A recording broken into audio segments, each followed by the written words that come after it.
Why does it have to be the journey or the destination? What is one without the other? A path without a purpose.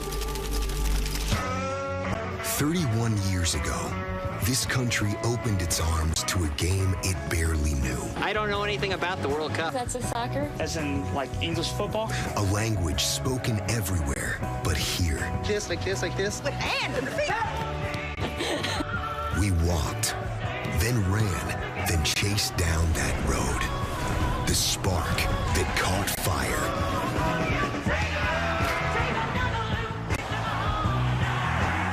3 decades of growth, heartbreak, and hope. To arrive here, this destination, the World Cup, back in North America. What a story it will be.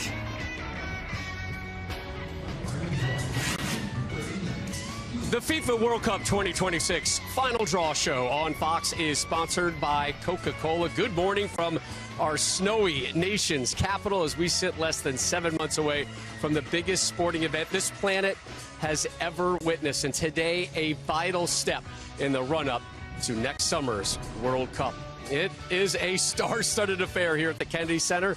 The Hall of Famer Shaquille O'Neal, two-time Super Bowl winner Eli Manning there in attendance, musicians, political figures, soccer legends, American head coach Mauricio Pochettino, Mark Carney, the Canadian Prime Minister, walking in with FIFA President Gianni Infantino. We have Hollywood celebrities. It is all happening here in Washington, D.C. right now as we welcome you to Fox Sports coverage of the 2026 FIFA World Cup draw. So glad you're with us this morning. Rob Stone, he's two-time World Cup vet, U.S. Soccer Hall of Famer Alexi Lalas, and the newest member of our Fox Sports team, French legend Thierry Henry, a World Cup winner back in 1998. 4 World Cups as a player. Pretty good, my friend. 4 as a player. The last 2 editions, you've been an assistant with Belgium, and here we are. This is your first World Cup draw. Like, is this what you expected? I mean, it is FIFA. No, you know what? I didn't expect anything. I'm so happy to be here and see it. You know, it's nice to see former players, great players, by the way, being here with you. Thanks for having me. Looking at the footage earlier, I was seeing some good stuff and bad stuff also for me, don't get me wrong. But yeah, that is great. Good memories. Being able to win it at home in '98 was just stuff that you dream of. As a 20-year-old. Yes, I was just about to turn 21 in August, obviously, and yeah, it's great to see that. Yuri, by the way, Yuri is going to be here. Yuri Joke that was kissing the World Cup there. Great Trezeguet was here earlier. Yes, Trezeguet was there. Marcel Desailly. I mean, Batistuta, Cafu. It's just crazy. Well, welcome. Thank you. Star on the field and a star off the field. Biggest signing as far as I'm concerned this season. Love it. Welcome. Thank you. All right, is it first draw? This is like the crowd, like you keep. We're doing a lot of this. Yeah, it is because it's so tempting. Look at what you can see. Look at this. Look at Shaq. Do you have a Shaq impersonation? Can you impersonate Shaq?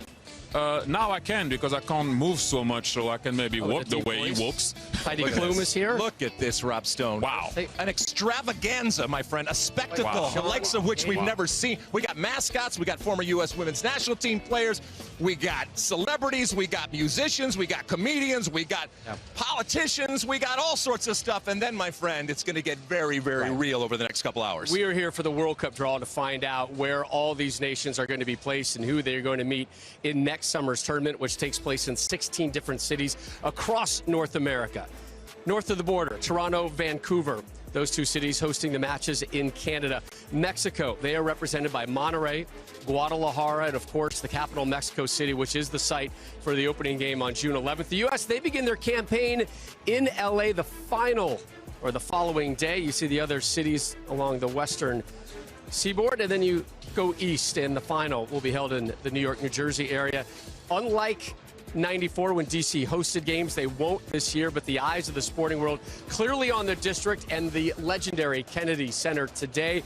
For more, let's take you inside the theater as we bring in our Jenny Taft. Good morning, Jenny.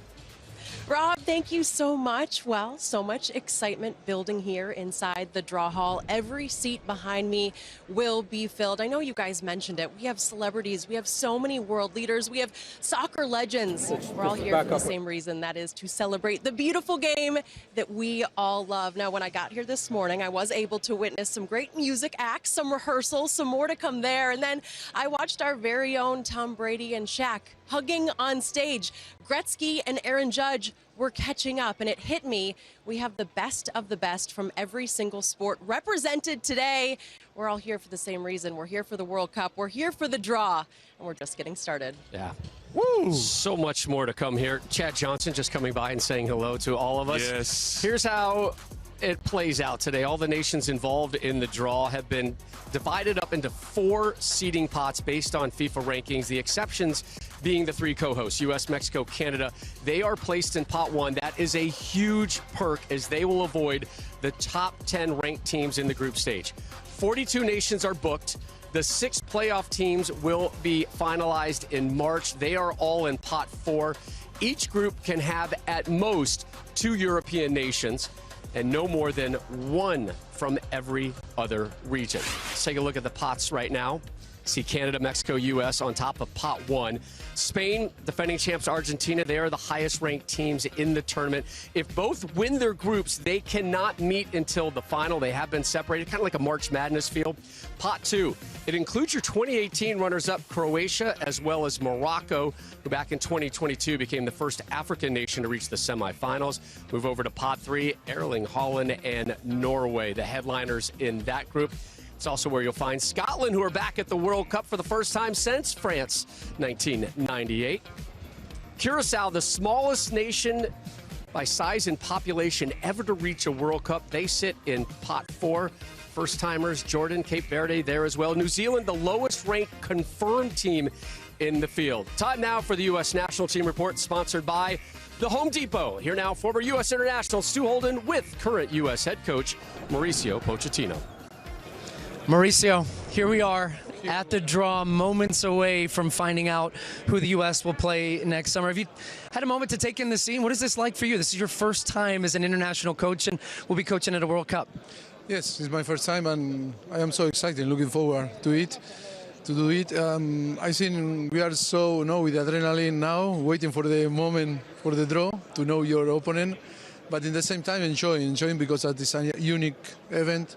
So much is impacted by this draw and the teams you will play and perhaps your chances at the World Cup next summer. How much does the draw change then your plans as a coach and how you handle those next couple of months with your preparation with the teams and as your coaches? No, it's not really going to change too much because I think it's like we will prepare all the games in the past, and we are going to prepare Belgium and Portugal. But still, I think we need to develop and evolve in our way that we want to play, apply all the concepts that we want. I think the last few months were very good, but I think we need still improving. And I think that we are going to be focused in us, thinking in how we need to improve in our different areas that I think we are not good enough. All right, well, we're going to go let you get in there, enjoy the performances, enjoy the show, soak it all up. We'll talk to you after and get the chance to analyze this draw. Thank you. I really like your outfit. I love Thanks. your outfit. I'll get you the suit after. Okay. Rob, back to you. Yeah, Mauricio is not going to fit in that suit. Not breaking any news right there. All right, let's talk about the U.S. as we continue that conversation right now. Before we get there, I just want to remind everybody, the top 2 in each group, they move on to the knockout stage, as well as the best 8 third-place finishers. So it's a round of 32 moving on from the group stage. What should the realistic expectations for the U.S. be before we learn who their opponents are later today? I think from a practical perspective, regardless of who the U.S. gets today, you should expect this team not only to do well and get out of the group, that shouldn't even be a question, but even to win the group. Then you get into this new round of 32, in which I expect the team to win, and now we're back to kind of that round of 16 where we've always been, where I think we'll come up against a team where a lot of people feel is better than us, and then you need a little bit of that magic. You need a little bit of that Brigadoonish, beautiful mist to descend from Mauricio Pochettino and company. But I think a lot of people have asked me, what does success look like next summer for the U.S.? And it's kind of like the Supreme Court defining obscenity. I can't define it, but I know it when I see it. You will know it when I see it. You will know it when you see it. You will feel it, and obviously you will see it out in their field. You will see a team that you are proud of regardless of the score. For me, it's simple. If you don't come out of the group stages, it will be a catastrophe. And then after that is how you come out of it. Did you create that connection with the public? You know, when the public can relate to the team, I think that the team can become unstoppable. And you know, I do think with the quality of the team, really, I know I'm going out there, quarterfinal, maybe semi, can be a possibility. Understand me well. It depends how you connect with the country and the belief of the country and the team within, you know. Yeah, why are you looking at me in a weird way? That's what I'm talking about. He's already one of us. He's been in the U.S. for like 48 hours and already saying I've been saying that for a very long time. You got to believe that you can do it. It's how you're going to come out of it and how you're going to bring people along so the whole country can believe it. Then you can go places. That's a big then. Home field advantage. Both of you know the power of that at a World Cup, and that can be seismic here at the World Cup. The draw is coming up momentarily right now. Let's go best case, worst case scenario for the U.S. All right, best case as we look at this draw here. And look, sometimes we talk about the FIFA rankings and you scratch your head a little bit, but I think they actually have it right. Keep in mind, you have to have at least one European team in your group. So I got Austria coming out of pot 2, South Africa coming out of pot 3, and New Zealand coming out of pot 4. That would be wonderful. Worst case scenario, Colombia is really, really good. Obviously, we have a history with them. I don't think anybody over there in pot 3 wants Norway. Welcome back, Norway, by the way. And then Ghana, our old friends, Ghana in pot 4. I think that'd be worst case. Now, I only did it with the teams that have already qualified, and we know not the 6 teams that are not there that could potentially throw, you know, a problem in there. Yeah, pot 4 could get nasty. Italy's in there. There are 4 top 26 teams sitting that could still qualify from pot 4. That has a chance to really mess things up. Didier Deschamps, member, guided France to the 2018 World Cup crown. There's your guy. This tournament will be his swan song, his final World Cup. Ronald Koeman in charge of the Dutch. The German, Thomas Tuchel, has elevated England to number 5 in the FIFA rankings. Remember, no foreign coach has ever won the Men's World Cup. The greatest players in the world all coming to the U.S. next summer. Coming up next, Thierry and Lex list their favorites to lift the trophy as our coverage continues live from the Kennedy Center. Urgent and timeless. A challenge and a command. As nations, teams, players, we still hear its call. Ask not what your country can do for you. Ask what you can do for your country.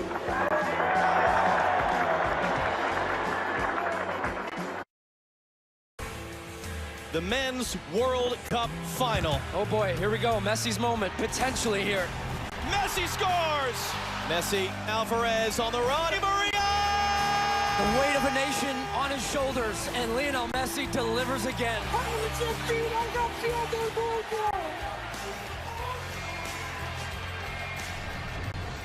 December 18th, 2022, the moment that took place. There's Canadian manager, U.S.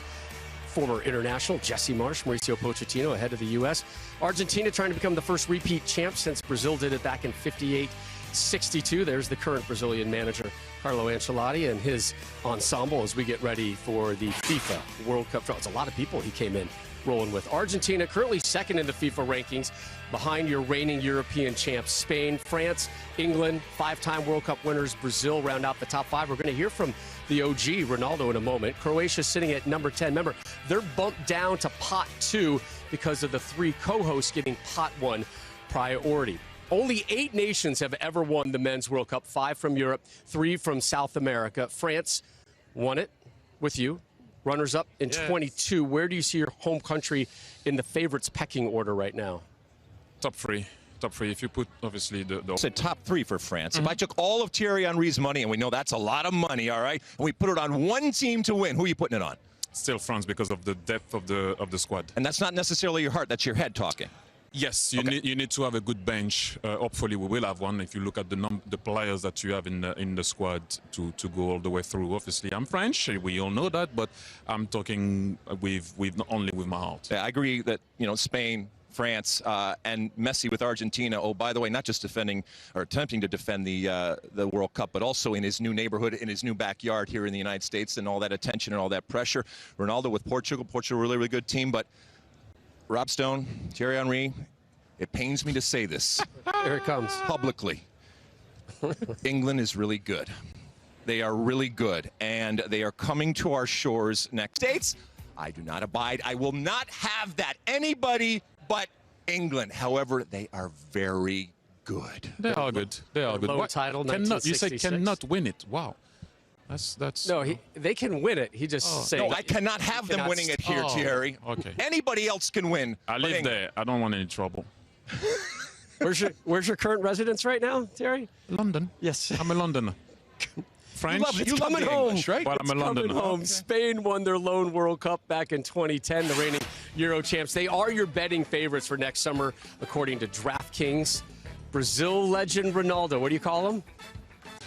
What were you calling him earlier? R9. R9. R9. If you say R9, R9. the kids know what we're talking Ronaldo about. lifted the R9. trophy twice. Stu Holden standing by with the OG Ronaldo right now.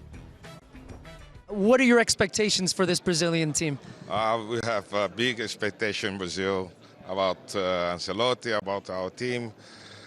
We'll see. It's just 7-8 games, so we have to be good enough to be in the semi-final, in the final. I think we have a good team, competitive team. We are ready. So we're going to see Brazil in the final? I hope so. I hope so. Best of luck. Thank you. Thank you. Brazil, the only nation to appear in every edition of the Men's World Cup. Look at that scene from D.C., the Capitol building, not far from us here in the Kennedy Center. Coming up, we'll show you how fans across the U.S. are getting ready for today's 26th FIFA World Cup draw.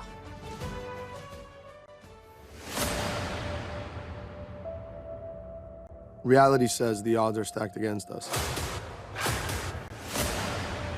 To think our men can ever raise the world's biggest trophy.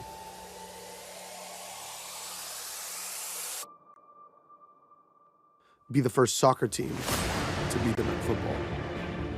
But here's the thing about us. Refusing to accept reality is kind of our thing. Reality told us to stay grounded. We built planes. We walked on the moon. Reality told us not to dream, but we stand united, chasing legacy. Being unrealistic, that's not a flaw. It's a force. It's a fuel. When the world says you won't, our fans say, I believe that we will win. We haven't lifted every men's trophy yet, but we have carried this fight for decades. We have enough grit to make the doubters eat their words. And when we spill blood in the name of the crest, it's not blind belief. It's how we play, the U.S. way. So no, we're not realistic at all. And we're proud of that. Because if you want to be great and make history, chase dreams, chase greatness, chase legacy. Never chase reality. We need to show more quality and fight.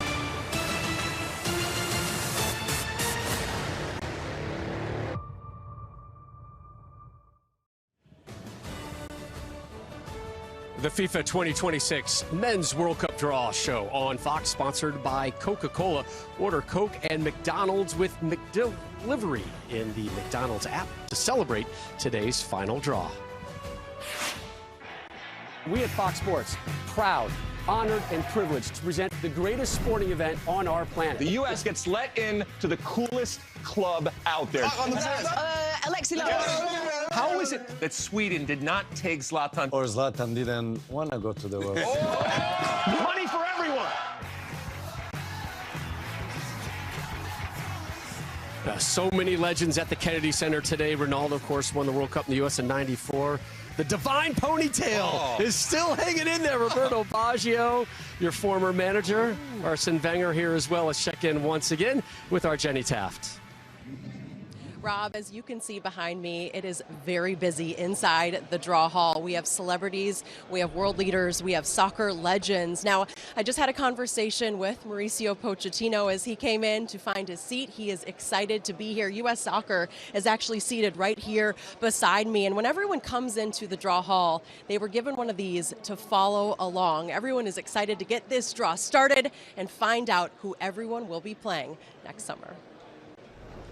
All right, Jenny, you see the hall has filled up behind you. They have vacated the premises behind us. What's something you're looking forward to in the draw coming up here in seconds? Well, outside of the obvious, I want to see Bocelli. Love it, proper music. And then it's going to get very, very real for the players, the coaches, the fans, the teams, and the countries. Yeah. Fascinated to find out where some of these minnows go, these first-timers. They want to see a Messi, right? They want to see Ronaldo. I hope they get that opportunity. And we're just 188 days away from the opening match, June 11th in Mexico City. In moments, we will learn who El Tri will launch this tournament against. Every game live on Fox and FS1. The excitement certainly building here and across our country.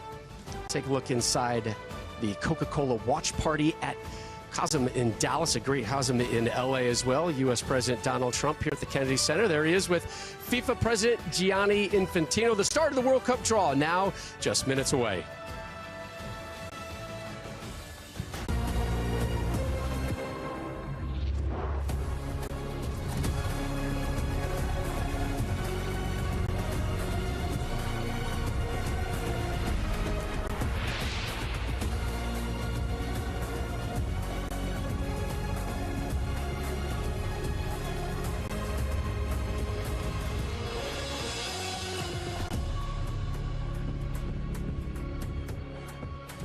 Live from the heart of Washington, D.C., the FIFA World Cup 2026 final draw. Please put your hands together for the legendary Maestro Andrea Bocelli.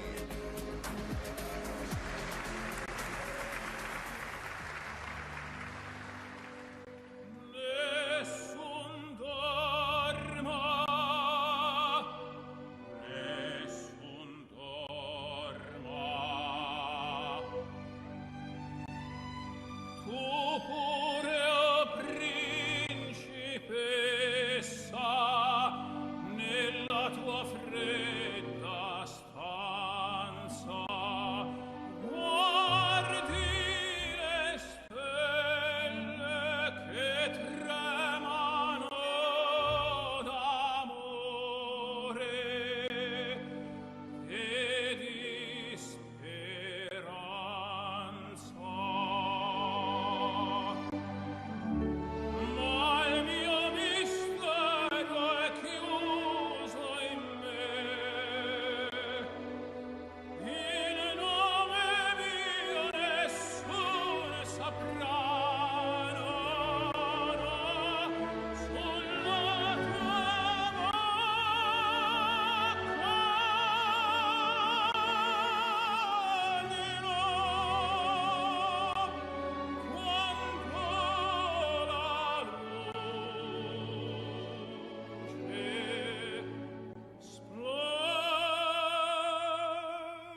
Please welcome your hosts for today's show, Heidi Klum and Kevin Hart.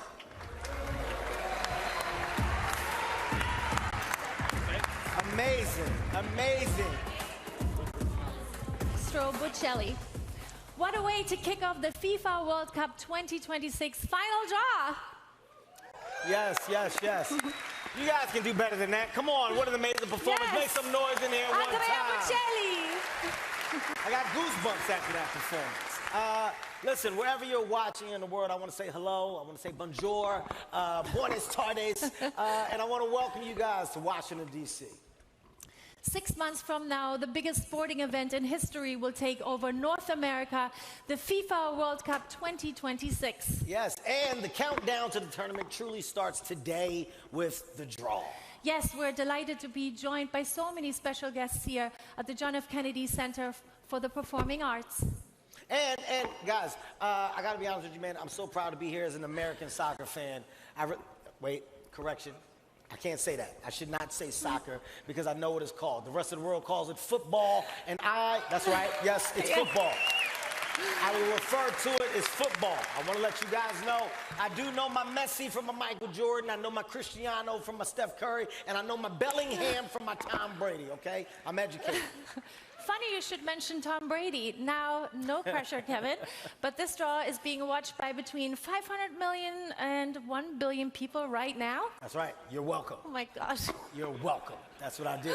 I'm honestly glad I learned my lines. Listen, guys, we got so much more to that, though. Honestly, so much more. We've got my boy Danny Ramirez, who is out here in the audience right now with a sea of superstars. Danny, tell me what's going on. Well, you guys look great from down here, but really, here it's a party. It's the world's greatest stars are joining us here.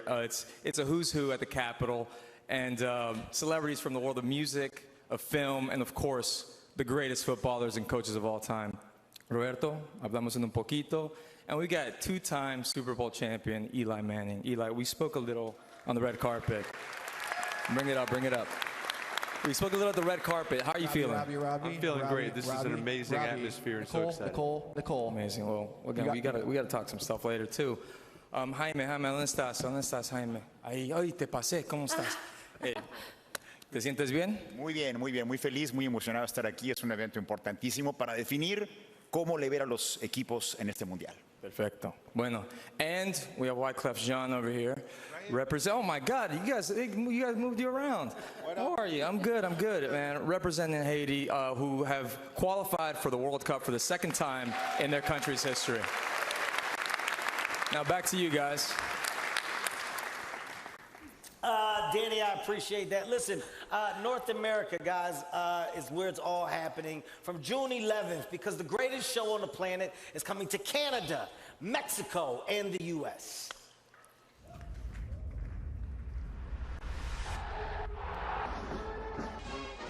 Across every continent on the face of the globe, to every lover of the game, wherever you are, that is the World Cup.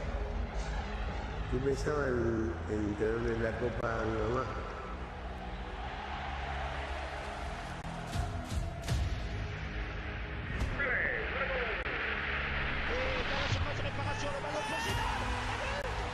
On a gagné cette Coupe du Monde. On est combien à pouvoir dire ça? Wenn du den jetzt reinmachst, sind wir Weltmeister. Hit by Hamas! Oh, what a goal! One of the greats! What a play! And that is why Maradona is the greatest player in the world. Le va a pegar Messi, va Messi!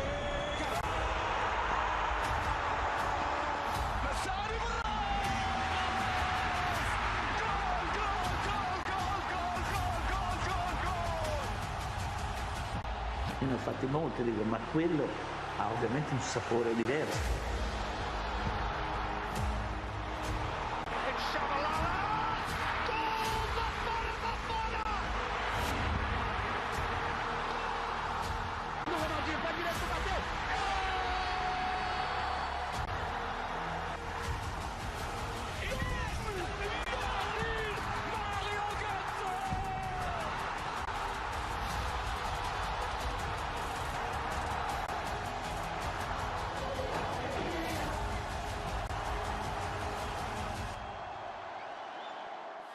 Yes. Here we go, and welcome to Center Stadium.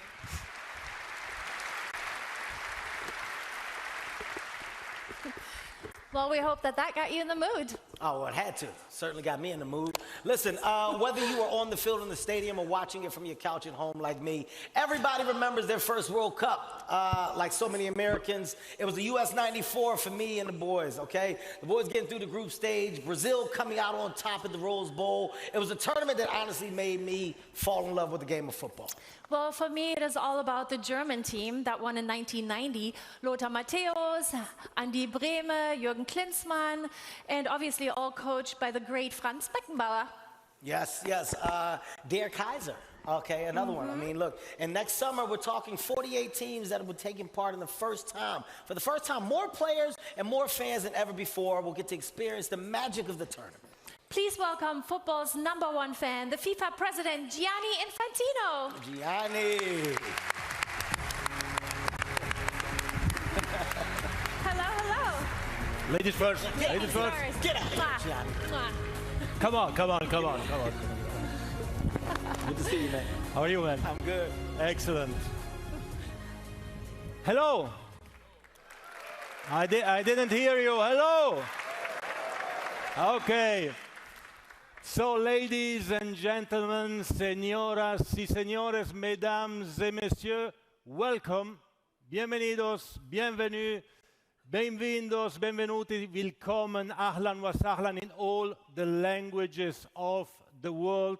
Of course, in the language of football as well, which is the language of passion, which is the language of love, which is the language of happiness, because you should know that FIFA is the official happiness provider for humanity since over 100 years, right? Now, before we start, let me just welcome and greet some very special guests that we have here tonight. Please, a big round of applause for the President of the United States of America, Mr. Donald J. Trump, and the First Lady, Mrs. Melania Trump. Here they are with us. Thank you for being here, President, First Lady. Bienvenida también y un gran aplauso a la Presidenta de México, Claudia Sheinbaum. Bienvenida.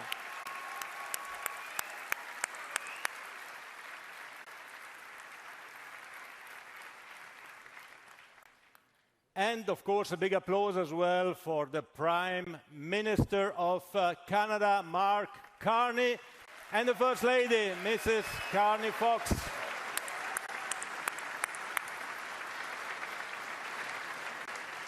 Thank you so much for being here, for being with us. I will make you work a little bit later on, but we have time for that. For now, we are welcoming everyone. We are here, of course, to celebrate the FIFA World Cup 2026 draw of what will be the greatest FIFA World Cup ever. It's much more than just a sporting event. It's simply the greatest event that humanity, that mankind has ever seen and will ever see. We have three beautiful countries, Mexico, Canada, and the United States.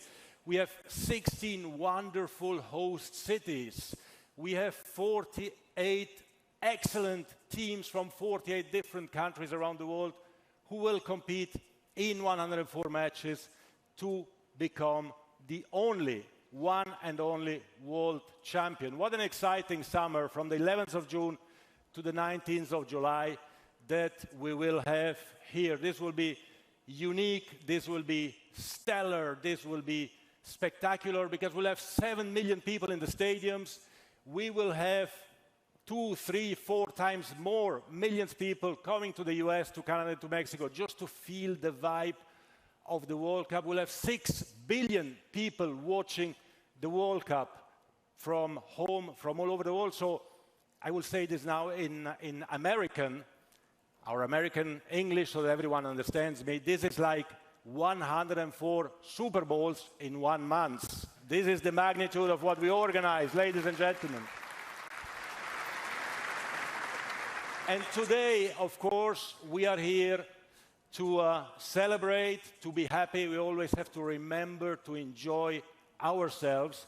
This is the official draw, which will set, of course, the match schedule, but it's not a normal draw because we are in America, and because we are in America, we need to make a show, right? So we have the best presenters, we have the best moderators, we will have the best artists. We have seen Maestro Bocelli, incredible. Can we clap hands for Maestro Bocelli once again? Goosebumps. We'll have the best draw assistants, the best athletes in all the biggest sports in the world, meaning in America, of course.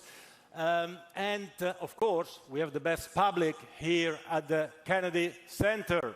All of you, 2,000 persons here, thank you very much, and 1 billion people will watch us from home. So let me try something that probably never happened and nobody knows about that. So they will kill me when I go out here. Let's do something that I think the Kennedy Center has never, ever seen. Are there Americans in the room? Make some noise. Okay. Are there Canadians in the room? Okay. Are there Mexicans in the room? Okay. So, and there are people from 200 different countries in the world as well in this room. So I would like, with your collaboration, to show to these people from all over the world what they can expect when they come to North America next summer. So I will count 1, 2, 3, and then I want the Americans only to chant USA, USA, USA until I tell you to stop, okay? Only the Americans, right? So 1, 2, 3, USA! Okay, good, good, good. That's pretty good. We make this theater vibrate as a football stadium. Now the Canadians. Are you ready, Canadians? Canada, Canada, Canada, right? The same, huh? Are you ready? 1, 2, 3.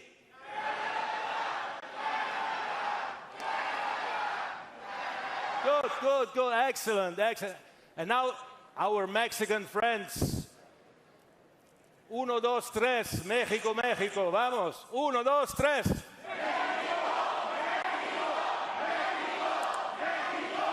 Muy bien, muy bien. Thank you very much. This is what we want. We want to have fun. We want to enjoy the show. It will be absolutely fantastic. Thank you for coming. Take care. We'll step aside momentarily. Coming up, a live performance from Robbie Williams and Nicole Scherzinger as we get closer and closer to the draw here at the World Cup 2026 in D.C. Snowy morning turning afternoon here in our nation's capital, Washington, D.C. As you take a look at the Capitol building right now as we get closer and closer to the final draw here at the FIFA 2026 World Cup inside at the Kennedy Art Center. We go back inside to the live presentation. Football anthem. Please welcome Robbie Williams and Nicole Scherzinger.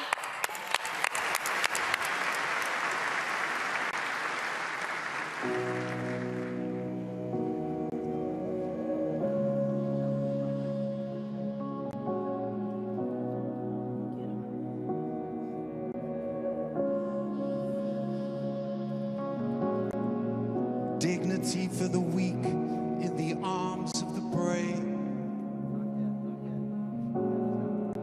To the ones we lost, for the souls they saved. One thing unites us, and the best is yet to come.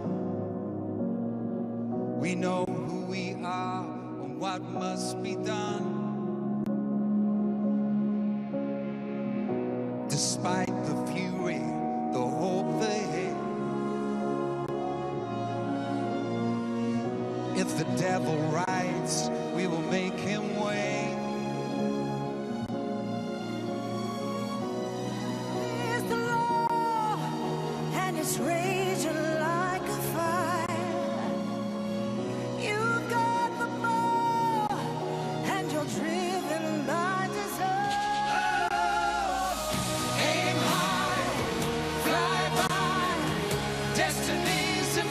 front of you.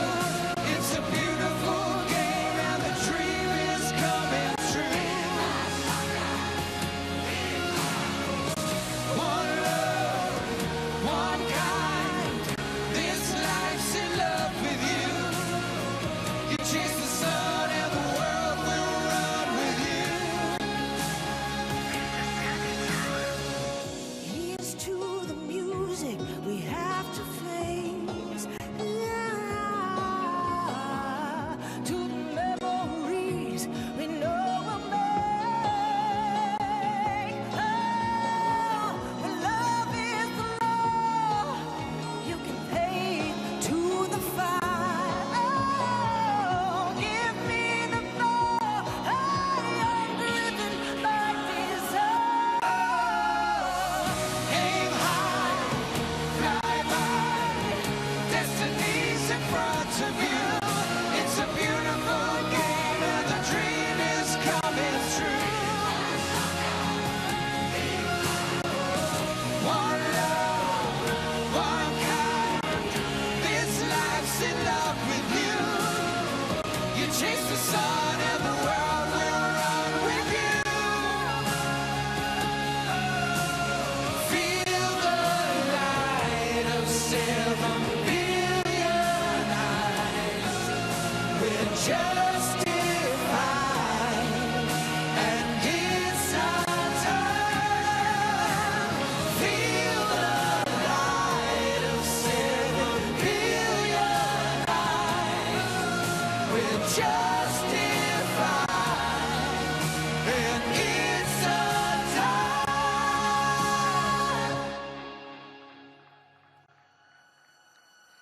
Dignity for the weak in the arms of the brave.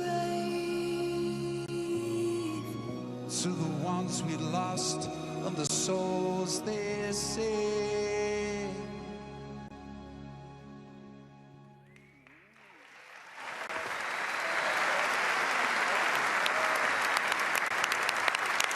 Amazing.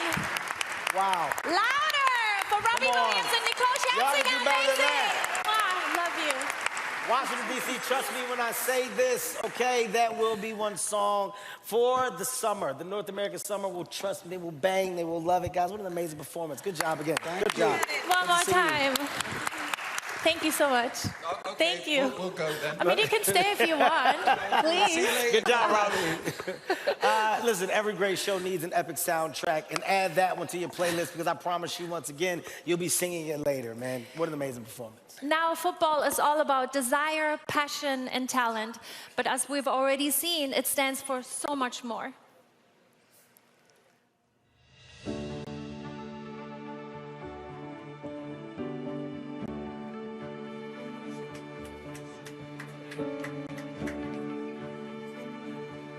Throughout human history, a call for peace has echoed across civilizations and generations. Every nation and every culture has wished for peace, because peace is the foundation upon which prosperity, hope, security, and unity are built. And when there is peace, children everywhere can find a field, lift a ball, and play the game we cherish. Whether on grass, sand, concrete, or any surface, this simple joy requires only one essential condition: peace.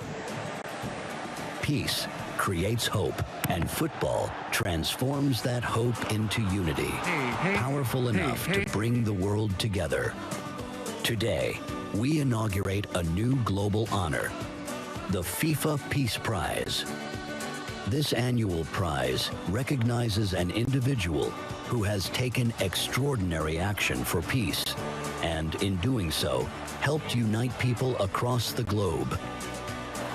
The inaugural FIFA Peace Prize is presented on behalf of the billions of people who love this game and want peace.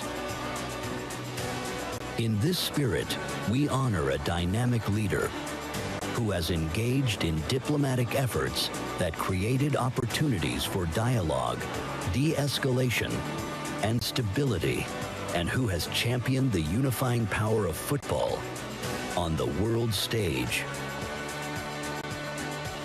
The inaugural 2025 FIFA Peace Prize is proudly bestowed upon the President of the United States of America, the Honorable Donald J. Trump. He has supported efforts to broker ceasefires and promote diplomatic engagement, actions that helped create conditions in which peace could take root. Under President Trump's leadership, the historic Abraham Accords were signed, bringing the first real progress in the Middle East in decades. His leadership has ensured that peace exists between the Democratic Republic of Congo and Rwanda, Cambodia and Thailand, Kosovo and Serbia, India and Pakistan, Egypt and Ethiopia, and Armenia and Azerbaijan. President Donald J. Trump's actions have also ensured that peace exists between Israel and Hamas by brokering the Gaza peace plan, and he is making a continued effort to bring a lasting peace between Russia and Ukraine. This has been a presidency marked by actions to pursue peace around the world. As FIFA President Gianni Infantino has said, in an increasingly unsettled and divided world, it is fundamental to recognize those who work to end conflicts and bring people together in the spirit of peace. Football stands for peace. For his exceptional actions taken in the cause of world peace that have helped unite people across our world, we congratulate the 2025 FIFA Peace Prize Football Unites the World recipient, President Donald J. Trump.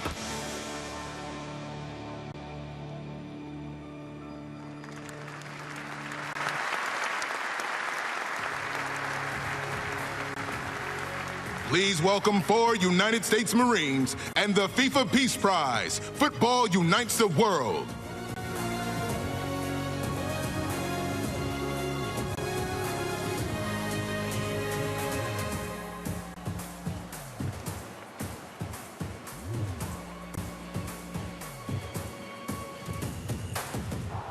On this special occasion, it is an honor to be joined by the FIFA President, Gianni Infantino.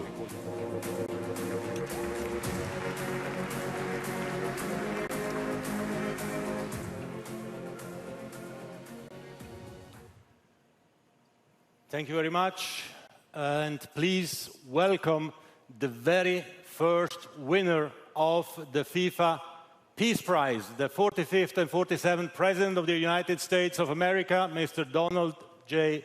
Trump. Please.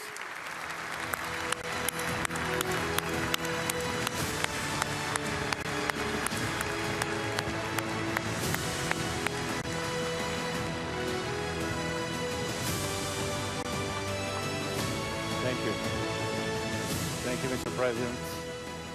Mr. President, this is your prize. This is your Peace Prize. There is also a beautiful medal for you that you can wear everywhere you want to go. Right now. Okay, let me hold. Fantastic. Excellent.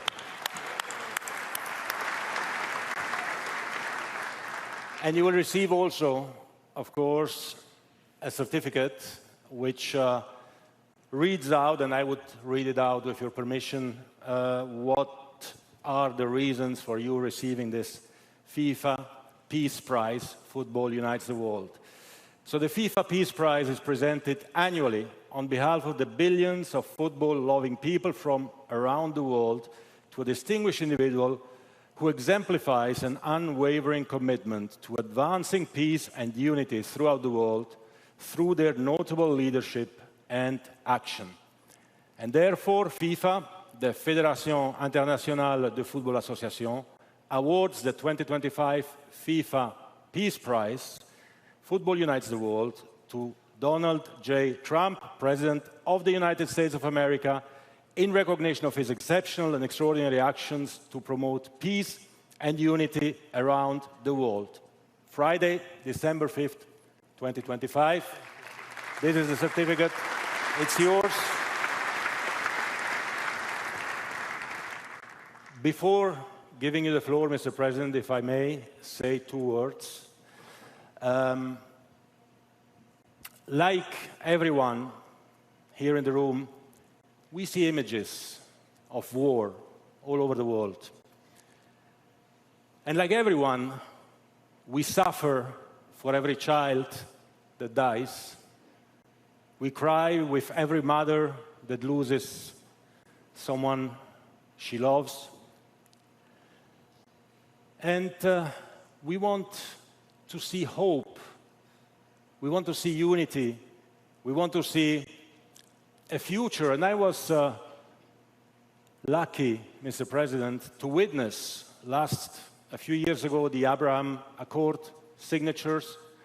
A few months ago in Sharm el-Sheikh, the peace in the Middle East agreement regarding Gaza. I was in Malaysia and Kuala Lumpur for the peace between Cambodia and Thailand. Yesterday here in Washington, the Washington Peace Agreement between Rwanda and the DRC. Well, this is what we want from a leader that cares about the people.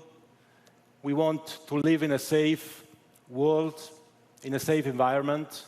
We want to unite. That's what we do here today. That's what we'll do at the World Cup, Mr. President. And you definitely deserve the first FIFA Peace Prize for your action, for what you have obtained in your way, but you obtained it in an incredible way. And you can always count, Mr. President, on my support, on the support of the entire football community or soccer community to help you make peace and make the world prosper all over the world. Thank you very much, Mr. President. The floor is all yours. Thank you. Well, thank you very much. This is truly one of the great honors of my life. And beyond awards, Johnny and I were discussing this. We saved millions and millions of lives.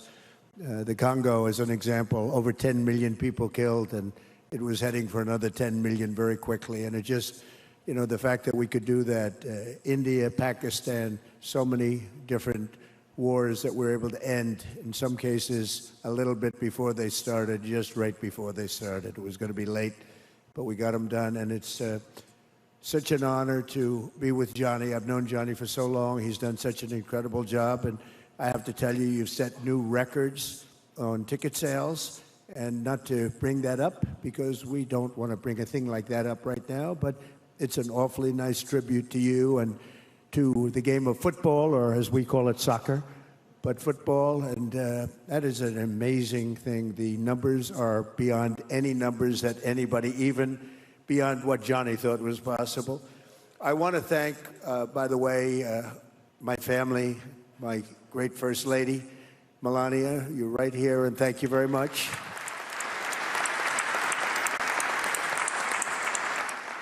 And I think you're going to have an event the likes of which maybe the world has never seen. Based on the enthusiasm that I've seen, I have never seen anything like it. We've had a tremendous relationship, working relationship with Canada. We have our Prime Minister of Canada there, and we have our President of Mexico. And we've worked closely with those two countries, and the coordination and friendship and relationship has been outstanding, and I want to thank you both very much, and your countries very much. But most importantly, I just want to thank everybody. The world is a safer place now. The United States 1 year ago was not doing too well, and now I have to say we're the hottest country anywhere in the world, and we're going to keep it that way. Thank you all. Thank you. Have a great time. And Johnny, a tremendous honor. Thank you. Thank you. Thank you, President. Thank you so much.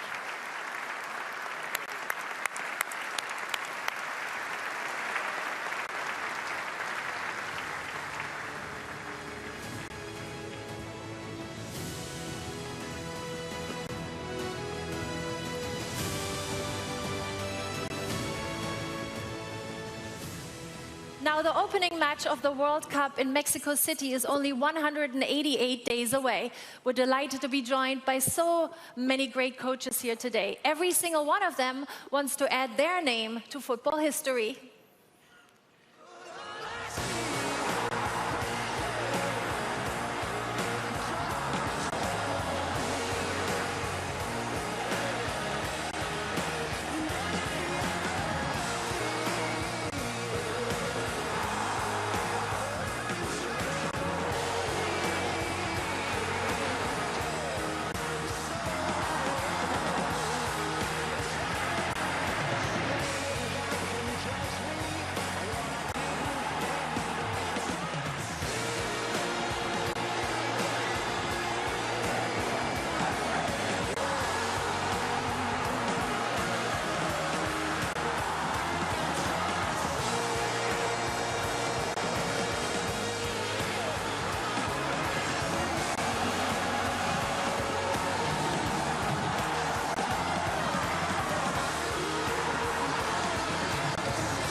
Only 8 nations have won sport's ultimate prize. Please welcome a man who knows exactly how it feels after he led his country to glory on that golden night in Qatar. Argentina's World Cup winning coach, Lionel Scaloni, and the World Cup trophy. Okay.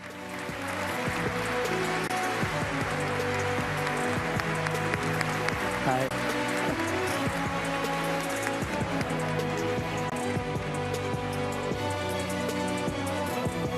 Hi. Hello. We do all agree that it was one of the greatest finals of all time. How do you look back on it? Bueno, buenas noches, buenas tardes para todos. La recuerdo como una final inolvidable, donde pasaron un montón de cosas y nuestro equipo, a pesar de las dificultades, siguió creyendo y en ningún momento pensamos que ese partido podía terminar mal. Así que es lo que intentaremos en la nueva Copa del Mundo, intentar seguir compitiendo y no dar nunca nada por perdido. Así que eso es lo que espera nuestra gente de nosotros y es lo que vamos a volver a intentar. Thank you very much. Thank you very much. Thank you. And I wish you good Bye. luck next summer. Thank you. Thank you. Thank you. Bye-bye. Danny, who are you with? I'm here with another man that knows what it's like to get his hands on that iconic trophy, Roberto Carlos. In 2002, it's one of the first memories I had of the World Cup from start to finish as a kid. And I woke up early to watch Senegal beat France. And that 1-0 victory started off on my way to school, and then I had to listen to the end of the game on the radio. And if we're here, we all know that in 2002, you ended up lifting that trophy. Can you tell me what it was like the day after you were a world champion, and how did that feel? Bueno, primero que despertar siendo campeón del mundo para un futbolista é lo máximo que pode ter em sua vida, não? Despertar sabendo que has hecho feliz a milhões e milhões de brasileiros. Para nós outros ha sido lo mais importante, ha sido um honor ter um equipo capaz de ganhar mundial. De verdade, para um futebolista é lo máximo. Well, I've always wanted to ask you this. I've watched you score so many brilliant goals that even physicists have tried to explain to the masses to no avail. But I'm telling you guys, if you guys haven't seen these goals, go online, check them out. The impossible goal, his free kick, it's unbelievable. And speaking of free kicks, David Beckham is producing a film that I'm directing and acting in. And of course, everyone knows he's got the best right foot in the world, and you've got the best left foot in the world. So in practice, who would win free kick competitions? Eu creo que lo más importante es entrenar mucho y poner el balón donde no va el portero. Eso es lo mejor. Okay. Fair enough. That's a good answer. Good answer. And I got one more for you. Carlo Ancelotti, leading Brazil this coming year. He's out here somewhere. Are you looking for him? Aquí está por un lugar. Bueno, what do you think about him rallying the troops and being the leader for the Brazilian national team? Tener un entrenador como Carlo Ancelotti para Brasil é algo espetacular, fantástico. He tenido la suerte de verle trabajar mucho en clubes y principalmente en el Real Madrid. Yo le deseo lo mejor, que haga lo máximo posible para que Brasil, después de mucho tiempo, podamos volver a estar jugando una final de mundial. Entonces, mucha suerte siempre.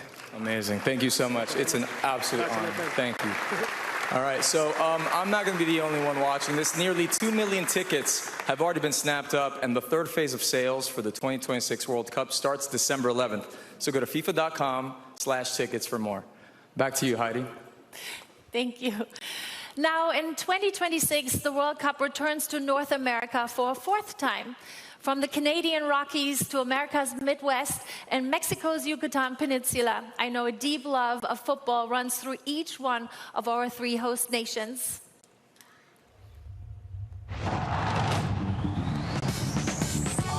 El fútbol en México es una forma de vida. Pasión, obsesión, como una religión.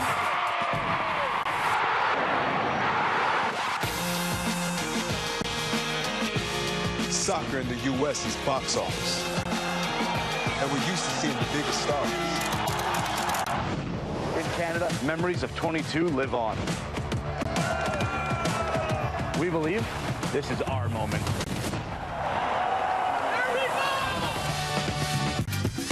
70 y 86. Historias que se transmiten de generación en generación. Pelé, Maradona, nuestro queridísimo Hugo Sánchez. Romario, Dunga, the iconic Rose Bowl, here in California. USA 94 was the start of something special.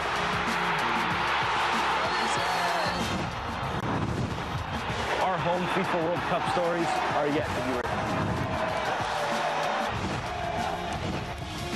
Now, it's time to shine. Davies arriving! El Estadio Azteca, un estadio mítico, un verdadero templo del fútbol. Volverá a ser sede de partidos. The greatest show on earth returns to our shores. The power of hosting a FIFA World Cup will be felt for decades. We cannot wait. Estamos listos. We're ready. We are ready. Para la Copa Mundial FIFA 26. For FIFA World Cup 26. For FIFA World Cup 26.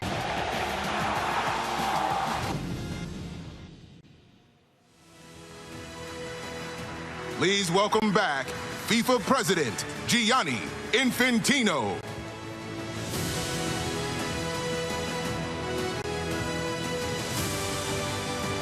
Hello. You can clap because this is the last time that you will see me on stage today. I promise I don't come back.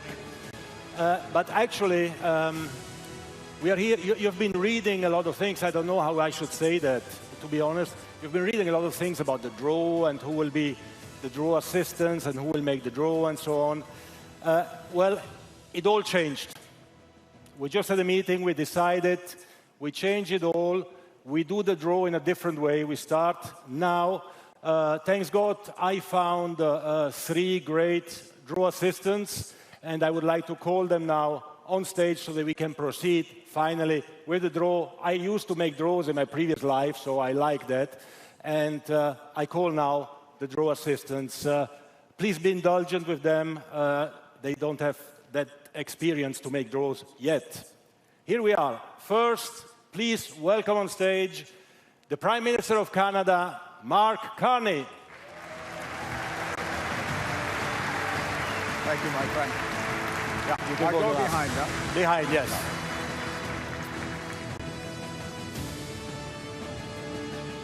Y ahora, la presidenta de México, Claudia Sheinbaum.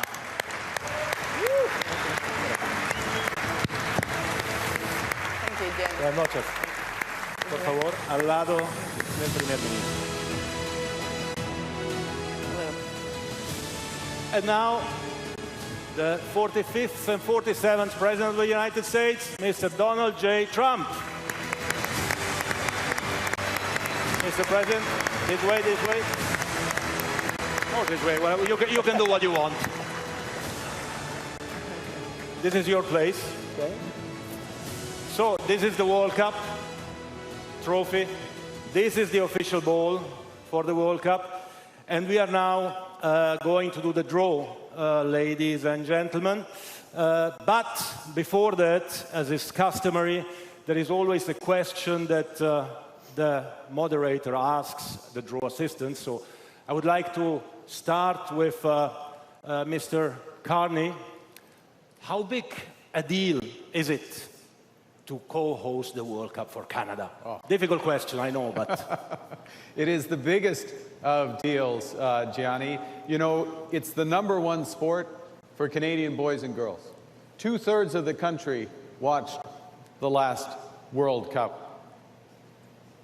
And we are partnered with the United States and Mexico, welcoming the world. There's more than 200 nationalities in Canada, more than 200 nationalities in FIFA. The top 48 are coming to North America. It is going to be the biggest deal ever. Fantastic. Thank you so much. Presidenta Sheinbaum, la Copa Mundial de la FIFA 2026 será el evento deportivo más grande de la historia y México hará historia al convertirse en el único país en albergar 3 ediciones del torneo. ¿Qué significado tiene esto para las y los mexicanos? Bueno, estamos orgullosos, orgullosas de recibir por tercera vez la Copa Mundial. México es un país extraordinario, bello, mágico, y millones visitarán nuestra nación. Además, quiero decirles que tenemos un pueblo extraordinario, trabajador y algo especial. Nosotros disfrutamos del juego de pelota desde tiempos ancestrales. Fenomenal. Gracias. Mr. President, President Trump, next summer is historic for the United States in more than one way. What does it mean to you that the FIFA World Cup is actually taking place in the United States 250th birthday?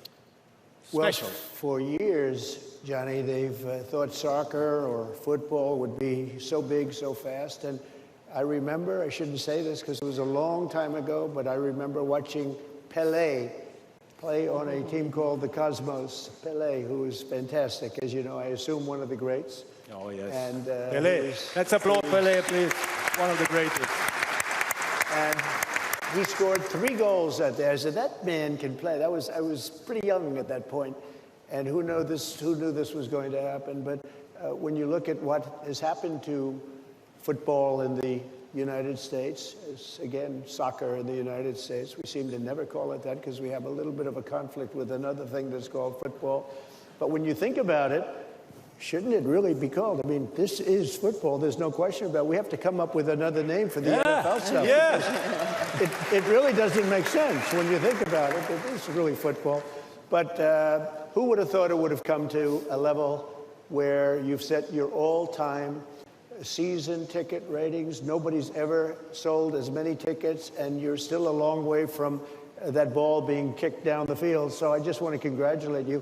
What an incredible leap this has been, and congratulations to FIFA. Thank you. Thank you, President. Big round of applause, and the best is still to come, of course. So let's start with the draw. I will just show you how it works. I've done a few of them. Don't be scared, right? So you have to basically mingle the balls a little bit. You can see, I show this for the public, you see? Mingle. And then, one by one, we start with Mr. Carney. You pick one. Wait. You open it. You see there is a little paper inside. You take out the paper, these 2 things, you can throw them in here. And then you can show to the public what you have drawn, which for me is FIFA, of course. I'm just the moderator. Mr. Carney, do you want to start? Don't forget, and pick the right ball, please. Already chosen. Okay, let's see which team will be drawn by Mr. Mark Carney. Oh, Canada! Oh, congratulations. Canada, ladies and gentlemen, the first team drawn in this World Cup. Group B1 for Canada, by the way. We can continue. Por favor, podemos seguir, Presidenta. Vamos a ver el sorteo más importante del mundo. Y vamos a ver cuál es el equipo. ¡Viva México! ¡México! Felicidades. México, Grupo A1, Presidenta. Grupo A1 por México. Muchas felicidades. President Trump, up to you. Don't forget to mingle, to mix. I think I know what this is going to be now. Everything. But let's see. Are you sure? Are you sure this is the ball? You can still change it if you want. Does he know something that I don't know? Let's give it a shot, John. Let's give it a shot. Let's give it a shot. I agree. Okay. This is shocking. United States of America. Excellent. Group D1. Can I ask all the 3 of you to lift like this on your chest? in front of your chest like this. Yeah, the name of the country. We'll give a nice photo. Excellent. And if I can ask you to come in front here for another photo with the paper, con el papelito, por favor. There, here, where you can see the, voila, here, for another photo so that everyone can see what you have drawn. Here we are.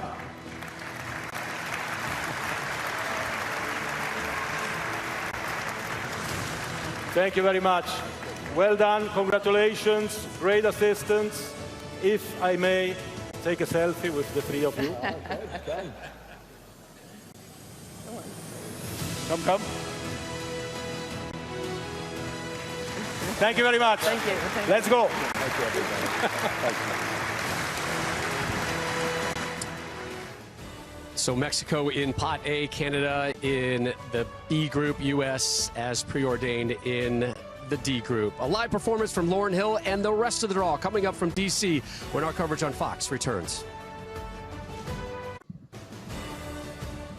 Welcome back to Washington, D.C., the 2026 FIFA World Cup draw taking place inside Kennedy Center here in the nation's capital today. We just had the confirmation of Mexico being placed in Group A, Canada in Group B, and the United States in Group D. Rob Stone, Thierry Henry, Alexi Lawless, Stu Holden joining the conversation right now. We'll take you back inside momentarily. This is what we all knew was going to happen, right? And now we're about 10, 15 minutes away, Stu, from actually finding out where the rest of those Pot 1 teams will be placed in their groups. Yeah, can't wait. We've been, like many people, waiting for this moment, and the anticipation as we're waiting here now continues to build. I was texting with Tim Ream a little bit earlier about his excitement and some of the players that are out there right now thinking about, Tim said he's watching. He said you look sharp, Thierry, by the way. Thank you, Tim. But for these players now, it starts to become real, right? And you think about the teams that you might be playing, you start to dream a little bit more about being on that roster and a part of the tournament next summer. Coaches. You know, I've been there with the Olympic tournament. You, as a coach, you already want to know who you're going to play against, what you need to do tactically, the game that you need to do. So, as a friendly, to make sure that you can be close to the team that you're going to have in your group. The players is a bit different, but as a coach, right now, I'm sure they're like, okay, can we get the draw ready? Yeah, the music and the celebrities and the interviews and the politicians, that's all fine and well, the pomp and circumstances. But man, oh man, let's light this candle. Hey, Let's light this candle. You got your bingo board ready over there. I'm ready here. Let's What's your prize? What do you win? Let's pick some balls here. Hey, I want to go back to your days as an assistant coach with Belgium, and when the draw was going on, what was the immediate response from Roberto, and what was the to-do list that got handed down to you? Yeah. Hey, you know what? I played 4 World Cup and 2 as an assistant, obviously, as you mentioned before. That was so tough, very difficult. First and foremost, to deal with the assignment, not because Roberto was giving us some stuff, bad stuff to do. No, they were all good. But, you know, to deal with the players that didn't play, to deal with, obviously, what we had to deal with scouting the team that we need to play against and what Roberto wanted, you know what? It was easier to play. It's way less easier. Exhausting as a player. Yes, it is. It's very demanding. Sorry, as an assistant, very demanding. I think what's interesting, too, is as soon as we know these teams and the draws and where people are going, you're going to have team administrators that are on the phones instantly booking and confirming hotels and training sites and thinking about ways in which these countries can find advantages within the tournament. And especially if you get drawn in some of these domed stadiums, I think that teams are going to have an advantage there. So there's going to be people celebrating and others thinking, oh, man, we got a tough road ahead. Exactly. We are going to see the angst on the faces. The camera will pick up the coaches. As you know, they're sitting there. They've been waiting. They're watching all this. They're being incredibly courteous, but they want that to happen. But when it happens, the camera will pan, and there'll be those that will be sitting there shaking their head going, my job just got a whole lot tougher. And there'll be others that'll be sitting there going, look like, you know, the guy that ate the canary there, saying this is a good group. But we got to get to it. And an interesting wrinkle. Yes, we will know the groups by the end of today, but it's going to take until tomorrow, Lex, for us to find out exactly where a majority of these games are going to be taking place in the group stage. We continue our live coverage as we take you back inside the theater here at the Kennedy Center. The Ramirez is watching the World Cup. Danny, you're looking at America's biggest soccer dad, okay? And guess what? We're going to be glued to the TV and on all TV screens on July 19th when the World Cup final takes place next year, right where our next performer grew up. Please welcome a New Jersey native and one of the most influential musical artists of her generation. Ladies and gentlemen, Lauryn Hill. Hello. FIFA World Cup Final Draw 2026. How you feeling? Can we get some movement out of you, please? Come on, let's go. It's funny how money changes situation. Miscommunication lead to complication. My emancipation, no fit your equation. I was on the humble, you on every station. Someone play young Miss Hill like she done. But remember not to came new under the sun. Everything you did has already been done. I know all the tricks from bricks to Kingston. My kingdom late, your kingdom more. Understand El Boogie, not violent. But everything tests me, run for me, go. Here, take a threat to my newborn son. El been this way since creation. We'll be growing you far from temptation. Now you're on battle over separation. Tarnish my image in your conversation. Who you gonna scrimmage like you the champion? Might win some, but you just lost one. Win some, but you just lost one. Win some, but you just lost one. Win some, but you just lost one. Might win some, but you just lost one. Listen, I brought family with me. My son Zion Marley is here for a positive message. Let's spread it. Come on, let's spread it. Let's go. Let's go. Come on. How y'all feeling? Let's go. How y'all feeling? Come on. Ready? Make some noise. Ready? Here we go. You and I in the sky. You can fly. Tell them. Let's go higher.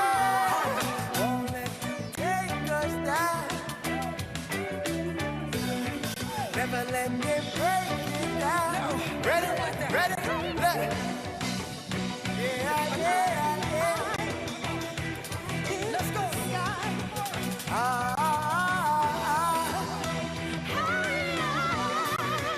Yeah, yeah, yeah. Sing it. Yeah, yeah. In the sky. Let's go higher. Let's go higher. Who knows Bob Marley out here? The legend Bob Marley was a great fan of football, a great fan of soccer. It's his birthday today. My son YG Marley. Praise him. Let's go, FIFA. These roads of flames are catching a fire. You sing. Yeah.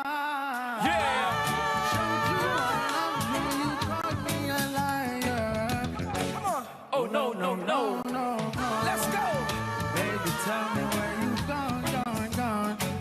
And Sing I've been feeling for my love so long. So long. Hey, you drop in the moonlight. Yo. Baby, if you hit me, better do right. Do right. And I've been gone too long. Too long. And I'm hoping that you sing my song. I've been on this road for way too long. So what we gonna do? What we gonna do? Hey, yo, we gonna give Jah the thanks and praises. Give Jah all your thanks and praises. Let's go. Come on, FIFA. Give Jah all your thanks and praises. Make some noise for YG Marley. Yes. FIFA 2026. I don't know who goes back. How you feeling? Come on now. Listen. Check it. If you feel real good, put your hands in the air. Let's push out to the outlet. Come on. Let's go. Come on, man. Let's go. Let's go. Get up out your seats. Come on. It's been 3 weeks you've been looking for your friend. When you left-handed, never called you again. Remember when he told you he was about to Benjamin? You act like you ain't him. They give him a little trim. So be kid. How you think you really gon' pretend like you weren't down and you called him again? Plus win. You give it up so easy, you ain't even fooling him. If you did it then you probably Mexican. Talking at your next tank, you're a Christian. Muslims even with the chin.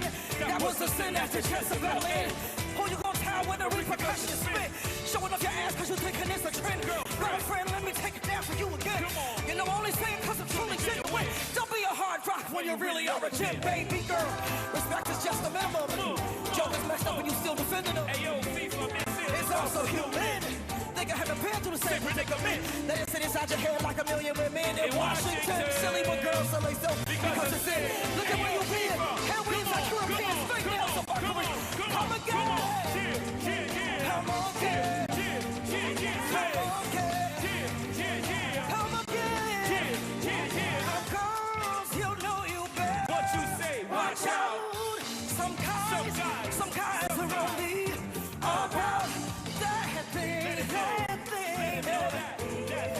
You better show them you know how to party. That thing. Let's go. Girls, you know you better. Watch out.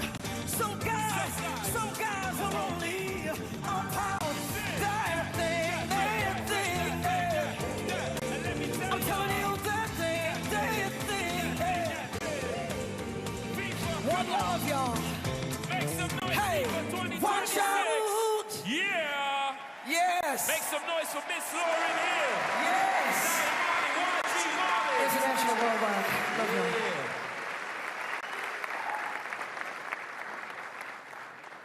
DC, put your hands together again for Lauren Hill. That was unbelievable.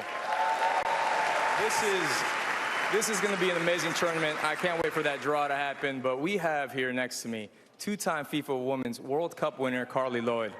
How are you? I'm great. Well, you played 316 times for the U.S. national team and scored 134 goals during an incredible international career. But you never got a chance to play the World Cup at home.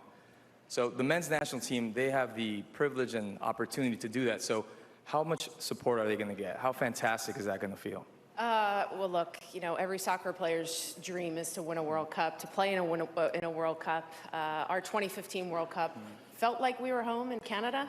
It was an amazing World Cup. I've got some of my teammates here in attendance, Jill Ellis, that coached us during that 2015 World Cup.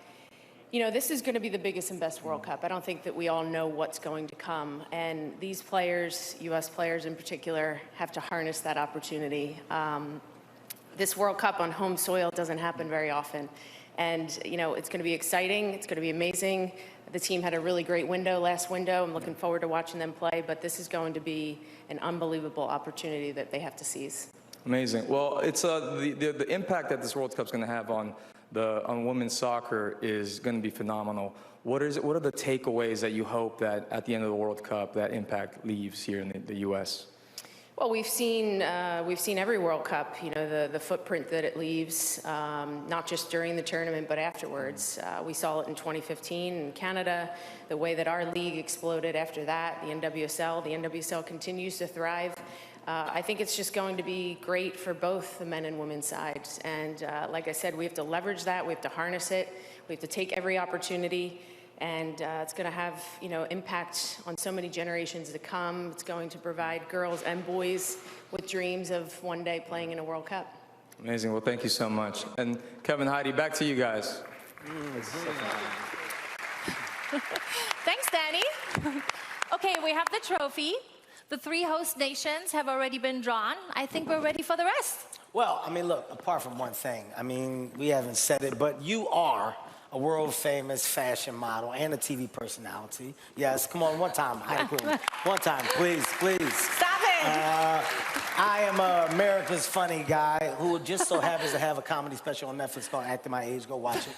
Not about me, it's about the moment, though, okay? This moment is actually taking charge of the draw, and it's a serious business. And FIFA, well, they were never going to trust us with this business, Heidi. Well, speak for yourself. Maybe they were never going to trust you, Kevin. I didn't think about it like that.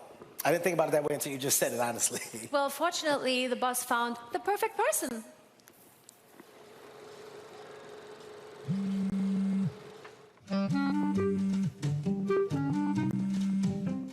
Hi, how you doing?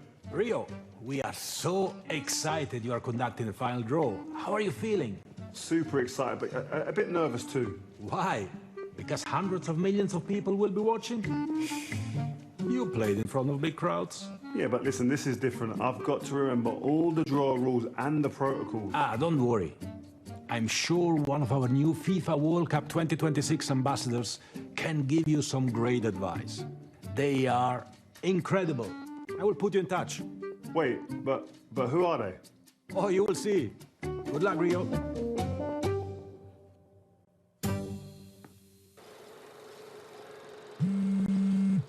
I wonder who this can be.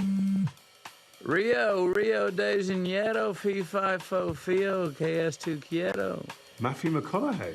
Your FIFA World Cup 2026 U.S. ambassador. What can I do you for? Well, I'd love to know, what would you do if he's in my place conducting the draw? Yeah, well, look, just treat it like you would a match, you know? Prepare, focus, relax, ride the vibe, and be Rio. Easy. Lickety-split, nothing to it, man. But, listen, I can't relax. I'm in my head. I'm excited. I'm nervous. Don't overthink it, brother. Vibe at the moment. It's gonna be all right, guaranteed. Okay, listen, that did help, and thank you. Anytime, man. Trust the process, just keep living, and I will see you there. Wait, do you know the draw protocol?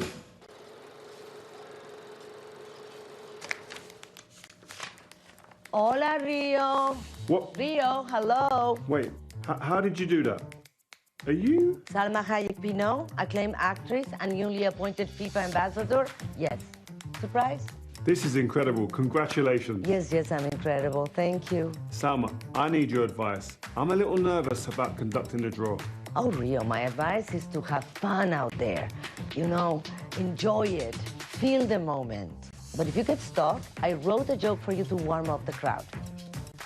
Why don't football players get hot? Because of all the fans. Listen, that's great, and thank you, Salma. But listen, I am still worried about the technical side. The complicated stuff, huh? Well, if you want some help with the rules, I cannot help you with that because I'm very bad at following rules. But I know some brilliant people who can help you with it. Who?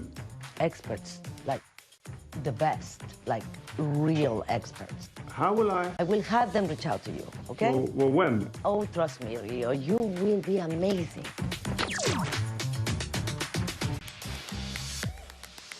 Time to meet your draw conductor. An England legend and one of the finest defenders of his generation, who was a European champion and a six-time English Premier League winner with Manchester United. He played in 2 World Cups and made 81 appearances for his country. Ladies and gentlemen, please make some noise for Rio Ferdinand.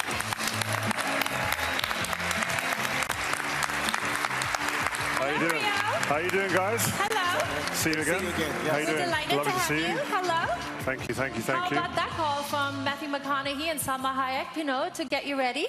Well, it just shows you how big this is, man. Like, taking charge of the World Cup draw, it's not a small thing. But you know what? I've got to say, guys, I've been listening backstage, and with your permission, Mr. President, we've got to stop calling it soccer. I'm sorry. We've got to go. Where I'm from is football, and most of the people in this building right now, we call it football. So if that's okay, we're going to continue like that, yeah? No. Fine with Yeah, me. of course. Whatever you want. Yeah, I'm in line. You know, whatever you need from me, I'm here to do it. You're in charge. I don't want you to worry about a thing. We've got your back. And we've built you a team, okay? And I'm going to introduce this team. She is one of the most respected broadcasters in the business, and she'll make sure that today everything else goes smoothly. I promise you when I say that. Please welcome draw co-conductor, Samantha Johnson.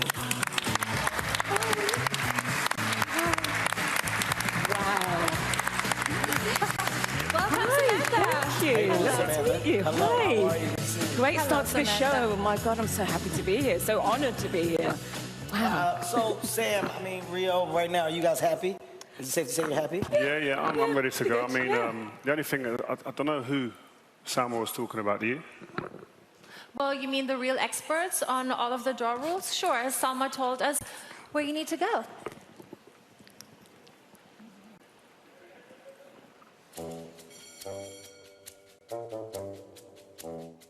Welcome to Draw Conductor Boot Camp. You're conducting the final draw, right? Yeah, I'm really excited for it. Have you ever conducted a draw before? Well, no, but... Then you need training. Let's go. First question. How many teams are in this World Cup? 32. Maybe back in your day. It's 48 now. Right, okay, 48 teams. Those 48 teams will be split into 12 groups. 4 teams per group.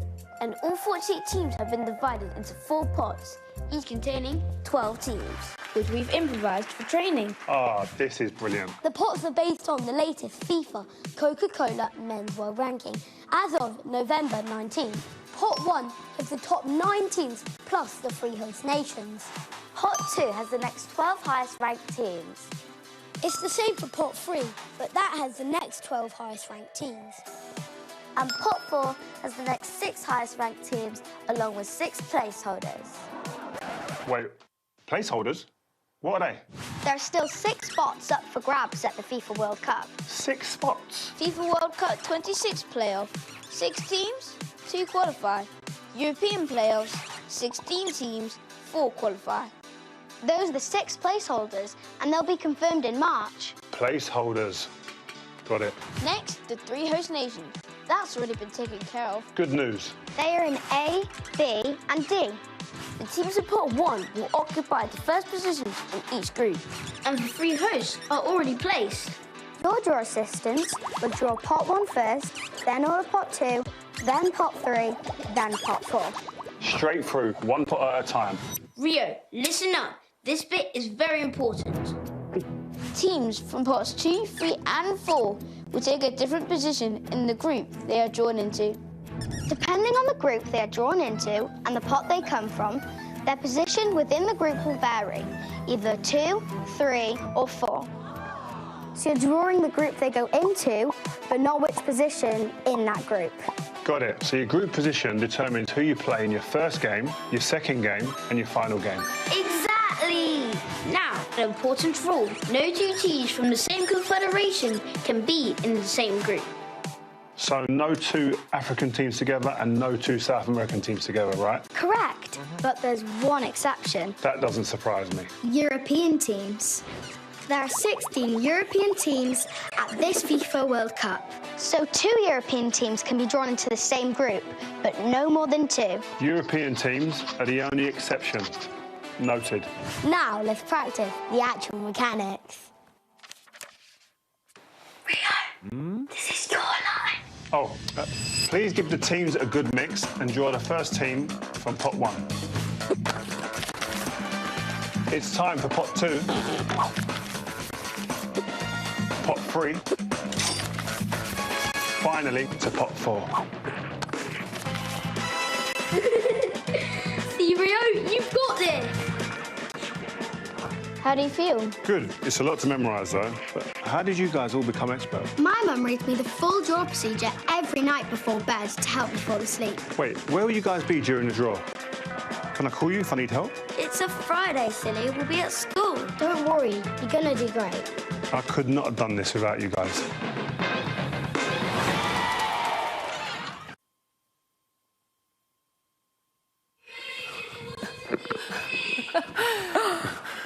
It's not that Crazy. easy, huh? That looked very tough. No, listen, guys, I had some crazy coaches like Sir Alex Ferguson and these guys, they were demanding, but these guys, they were right up there, man. But, you know, it's worth it. I'm fully prepped and ready to go. Do you understand all that, guys? No? Okay, I get you. Oh. Hold on, not quite done yet. One more big surprise, Kevin. I know you've been waiting and you've been practicing. Now is your big moment. No, this is a really big moment for me, Heidi. Warming up backstage is what I was prioritizing. Michael Buffer, I want you to eat your heart out, okay? This is it. Are you ready? All right. A national hero who redefined the game. He played a winner of 4 Stanley Cups, hockey's ultimate prize. He's also known simply as the Great One. Ladies and gentlemen, Wayne Gretzky. Wow. Nice to see you. Iconic. A New York Yankees legend who is already one of his sports all-time greats, crowned American League MVP once again in 2025 and captain of Team USA in 2026 World Baseball Classic. The extraordinary Aaron Judge.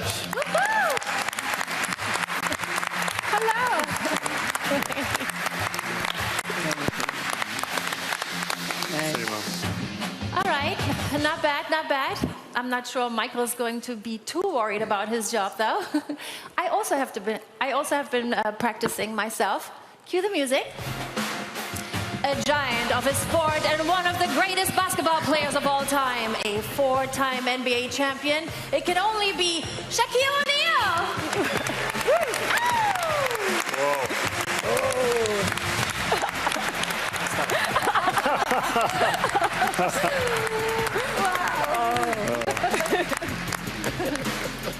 And and a true icon of the NFL and one of the most celebrated sports stars of his generation, a 7-time Super Bowl champion, the legendary Tom Brady. Wow, guys, where did this come from? This is a ridiculous setup, man. Wow, icons everywhere. Well, thanks, Rio. Heidi, listen, by the way, saying thank you to me is just a big deal. It's the nicest thing anybody said to me all day. I appreciate it. Okay, guys, you've done a great job so far. So, Kevin, Heidi, thank you so much. But thank you. We'll take it from here. Thank you. Thank you, Yes. everybody. Thank you. Good luck, guys. Okay. Wayne, as a Canadian, I mean, how much are you looking forward to just seeing your team play now in this World Cup coming up? Yeah, we're so excited about it. Soccer is growing so big in Canada right now. We're very proud of our team, and we're looking forward to a great tournament. Great. Hey, Aaron, I hear you are a huge football fan. So who do you have your eye on for this tournament? Wow, just a lot of great teams out there. Definitely looking forward to seeing the USA do their thing out there. But, you know, Argentina's going to have a special group, and looking forward to that. We should have expected that answer. Exactly. I mean, Shaq, like Aaron, I know you played American football growing up. You got Tom Brady behind you on your right-hand side. Do you reckon he would have won a few more Super Bowls if he'd have had you on his team? Yeah. Definitely. I was talking to Shaq. Yeah, definitely. You know what they call me in the soccer world? Oh. David Blackham. Okay, ladies and gentlemen, this is going to be a fun draw, I can tell you that now. Tom, great to have you with us. Now, I know you're very familiar with football, but we're going to talk about the one with the round ball. Look, can you just tell us how big a deal this is going to be for North America? Yeah, it's certainly incredible to have this incredible event come to North America, and we're all counting down the days. I know there's huge anticipation always for this event, and this is, I believe in America, going to be unlike any other event that America's seen. Indeed. Okay, so Rio, are you ready? Yeah, I'm ready. I forgot my pen, though. Oh. We got my Rio, pen. you have a pen? I got one. Yes. Yeah. Okay. Great. I know. Yeah. I'm ready. Step on. Okay. No. There's another way. Go get him. There he goes. I said over him, man. Kevin, not under him. You play too much. It's a serious thing, man. Take it serious. It's the draw. Oh, man. You know that the rehearsals weren't like this. I'm telling you. These guys have gone off script. But anyway, listen, let's get down to business, guys. These are the teams in pot one.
Wow. I mean, so as you can see behind us, guys, three co-hosts. I mean, they've already been drawn from pot 1. They go into Group A, B, and D, and that means that there are 9 teams still to be drawn. Right, Sam? Are we getting there? Yeah, that's right. But one thing to remember with this draw, as per the draw procedures, which Rio was so perfectly taught earlier on, the 4 top teams in the FIFA Coca-Cola World Ranking will be drawn in a way where the top 2, Spain and Argentina, must be drawn in different pathways. So that means if they both win their group, they would only meet in the final if they make it that far. Now, the 3rd and 4th place teams, France and England, also need to be drawn in opposite pathways so that if they win their group, they would only meet the top 2 ranked teams in the semi-finals. This is only on the basis that all 4 teams win their group and get that far. Okay, so if England win their group, they could only meet Spain or Argentina in the semi-finals. Yeah, that's correct. But remember, only if all win their groups. Oh, so okay, it's like the NBA playoff bracket, right, Shaq? Listen, so wherever you're watching this in the world, it is time right now. The FIFA World Cup 2026 technical draw powered by Aramco. Tom, it's your turn, man. Let's go. Ready? Yep, Yeah, out of pot 1, we're Okay. starting.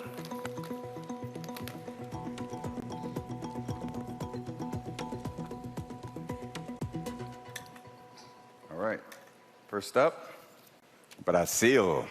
Hey. Ooh, look at the cheers. The record 5-time champions are the only team to have participated in every World Cup and lifted the trophy in Mexico in 1970 and again here in the US in 1994.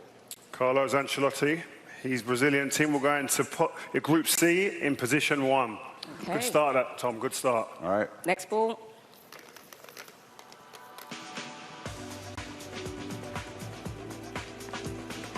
Seemed easier in rehearsal.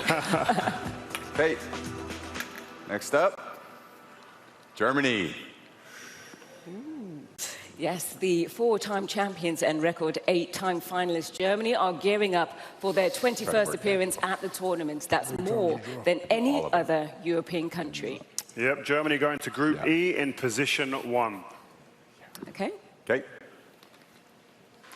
We gotta set it up. Get into a rhythm. All right. They are a bit fiddly. All right. Netherlands. Hey. The 3-time runners-up reached the quarterfinals at the last World Cup in 2022. Yes, the Netherlands go into Group F in position 1. Okay. Next ball, Tom.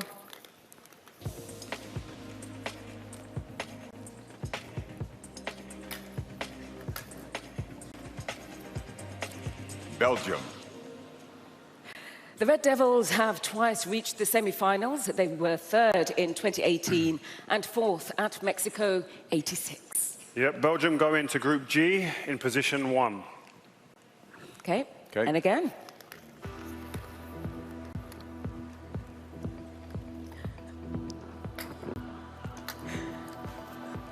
Spain. Oh, look at the cheers from that. Spain lifted the World Cup trophy in 2010, becoming the 5th different European team to do so, and the 8th overall. Yep, Spain go into Group H in position 1.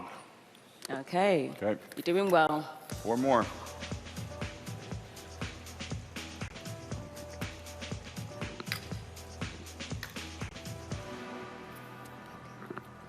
Argentina. There you go. Ooh, the defending champions, the first South American team to book their spot. Can Argentina now defend the title they won in such thrilling style in Qatar and lift this trophy for a 4th time? We all remember that final, right? Yeah. Yes. I hope you do. Thank you. Well, we have a factor here, Sam, just so you know. The first one, Argentina go into J1, and we skip I because Spain and Argentina, they must be in separate pathways. So Argentina Group J, and they go into position 1. Okay.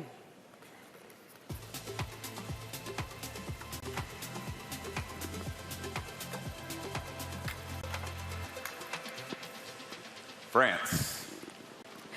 At the last 7 World Cups, France have reached the final 4 times, winning twice in 1998 and 2018. We go back to Group I, where France will be in position 1. Almost there, Tom. Okay. 2 more to go.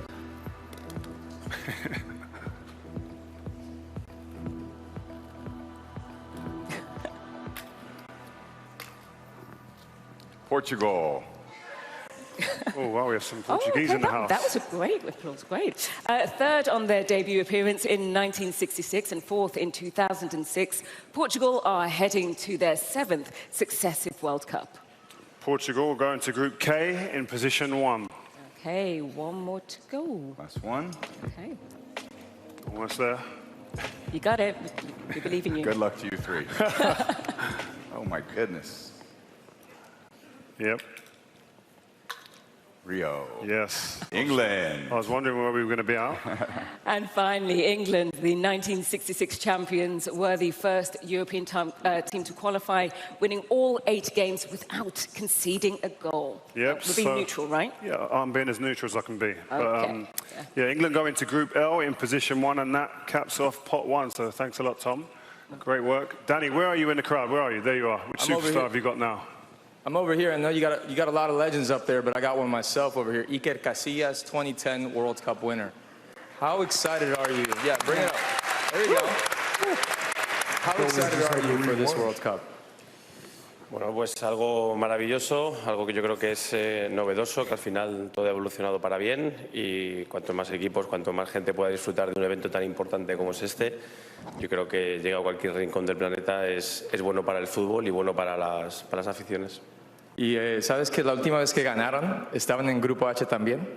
Bueno, pues mira, pues esperemos que pueda ser una premonición, que pueda ser una continuidad de lo que pasó en Sudáfrica y yo creo que tenemos una buena selección, respetando a todas las que se van a dar cita aquí en Canadá, Estados Unidos y México, pero España yo creo que parte como una de las favoritas. Perfecto, muchas gracias. Hey, Rio, did you ever get to score on him?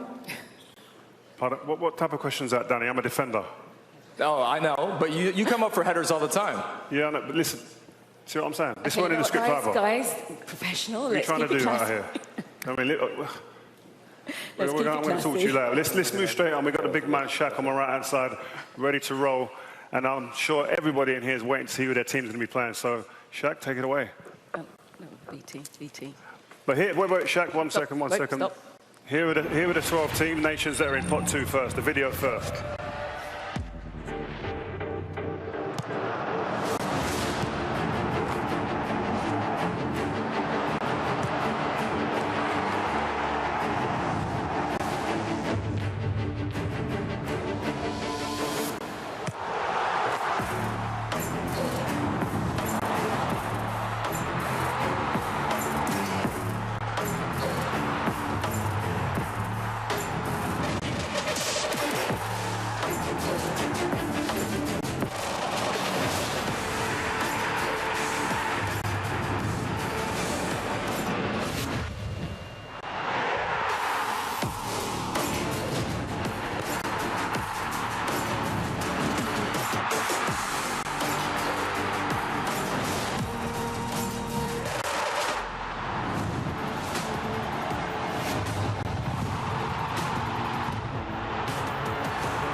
Okay, so for this one, there's one important thing to remember about pot 2. Now, as explained earlier, teams from the same confederation can't be drawn into the same group, except for European teams. So that means the 3 South American teams in this pot cannot be in the same group as Argentina or Brazil. Exactly. You're getting the hang of it. I love it. Yeah, we are. Those kids taught me well, guys. So, okay, great. Shaq, now is the time to get your hands in amongst the balls. Yeah. All you.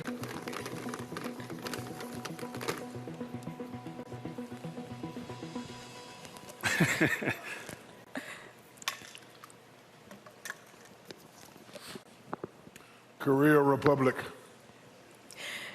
This is Korea Republic's 11th successive appearance at the World Cup.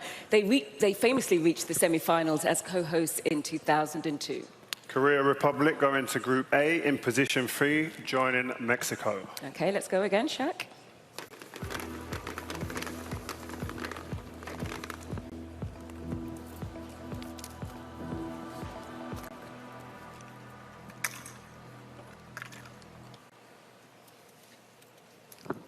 Switzerland. Switzerland have reached the quarterfinals on 3 occasions, the last time coming on home soil in 1954. Yes, Switzerland going to Group B, joining Canada in position 4. Okay, all you. You're doing a great job.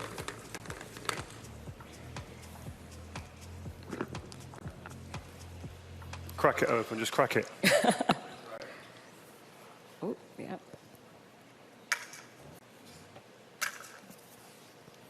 Morocco. Hey. Ooh, wow. Yeah, definitely wants to watch. History makers in 2022 as the first African team to reach the semi-finals, and they were also the first African team to qualify for 2026. What a game. Morocco go into Group C, and they're going to be Brazil's first game at the World Cup. Huge, huge game. That's going to be, love it. Okay, you're doing well. Did you hear that? Did you hear the crowd there?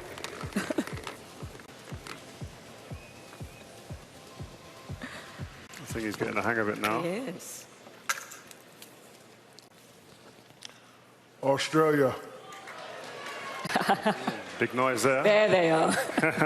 The Socceroos have reached the knockout stages twice in 6 previous participations in 2006 and 2022. Australia will go into Group D, joining the USA, and they'll be in position 3. Okay, let's go again, Shaq.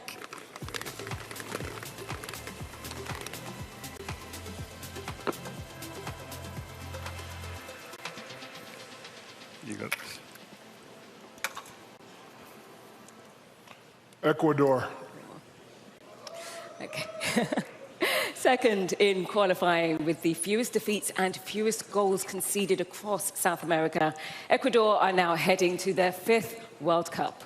Ecuador going to Group E, joining Germany, and they go into position 4. Okay, your time again. Continue, Shaq.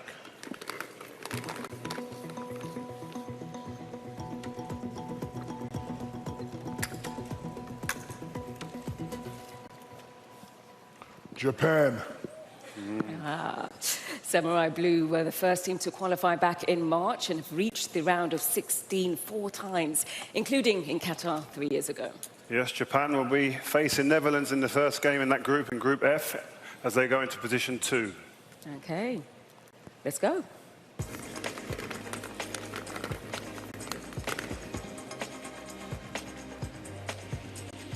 You're doing very well.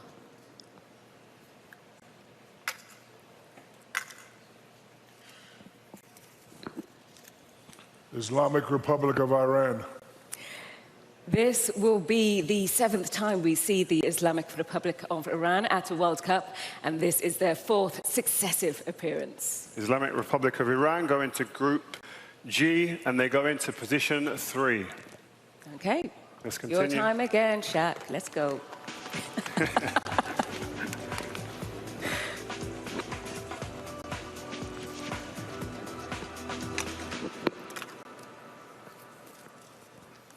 Uruguay. The very first FIFA World Cup host in 1930 lifted the trophy on home soil and then won it again in Brazil in 1950. Uruguay go into Group H in position 4. That will be the closing game against Spain of that group. Ooh. What are you doing?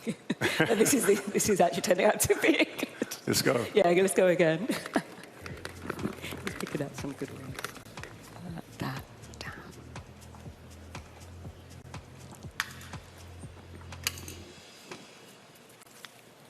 Senegal. Yes. Ooh. A win over reigning champions France set Senegal up for their best World Cup performance so far when they reached the quarterfinals in 2002. And Senegal go into France's group, which is Group I, and that is the first game of that group. France versus Senegal. Wow. Oh, this is turning out to be doing well, an Shaq. amazing draw. Picking out some Let's go winners. again. You're picking some blinders. Love it.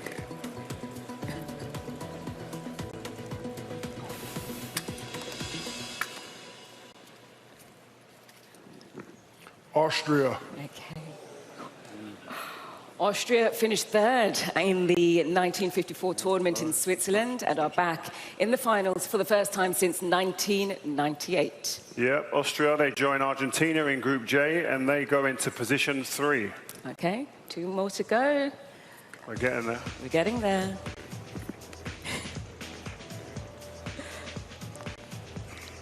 You're making it look easy now.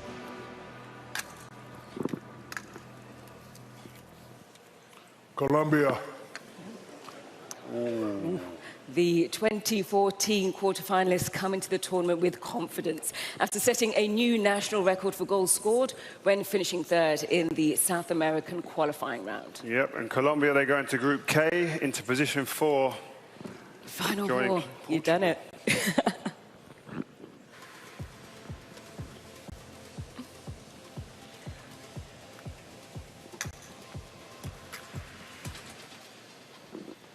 Croatia.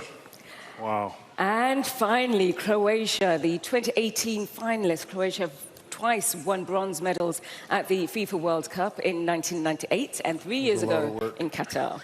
Yep, and Well Croatia, Croatia, they go into Group L in position 2, which means that is England's first game at this World Cup. Shaq, man. Jack, you've done it. You've done it again. Yeah, anyway, thank you very much, Shaq. Well done. Danny, where are you again? Well, I'm here with Maya Yoshida. Maya, the last time that Japan played the Netherlands was in 2022 when you guys beat them in the opening game. How do you feel about this time around? Well, it's always tough, you know. I just spoke with Ronald, my old coach, and just before coming here. It's going to be tough, but it's always good. The coach, Morias, always want to play against the best team which we can play. So, well, it's going to be fun. Great. Well, thank you so much. And Rio, back to you. Thank you very much, Danny. And that's 24 teams down, 24 to go. So let's go. Look at the teams from pot 3.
Okay, like for the teams in pot 1 and 2, there are certain factors which will determine which group teams from pot 3 will be drawn into.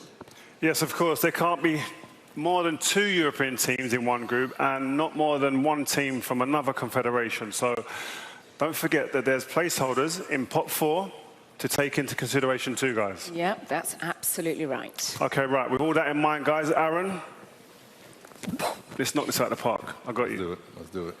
Your hands dry?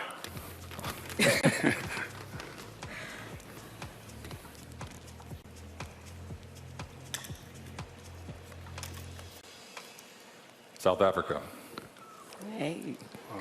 Bafana are making their first appearance since becoming Africa's first World Cup host back in 2010. Whoa, can we just take a breath? This is the first game. This is the opener for the World Cup. So South Africa, they go in to Group A, position 2, June 11th, Mexico City, Mexico, South Africa. Huge game. Wow. What a start. Great start. Let's go, Aaron. Over to you, Aaron.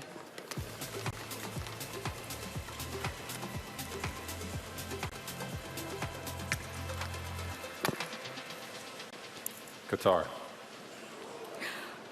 Hosts and debutants in 2022, Qatar came through the 4th round of qualifying in Asia to clinch their spot. Qatar go into Group B in position 3. Okay. Very good. Back to you, Aaron.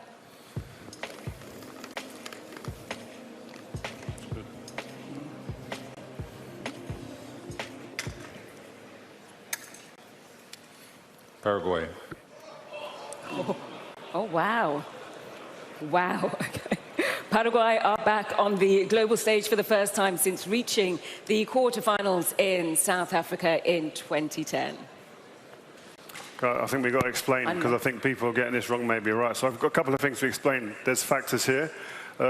Paraguay, they go into Group D, position 2. That's USA's opening game of the World Cup, June 12th, in Los Angeles. We skip Group C, just so you know, guys, because 2 teams from the same confederation cannot be in the same group, just if you're wondering. And Brazil was in C. Those kids talk really well. I'm getting there. Okay, Aaron, back to you.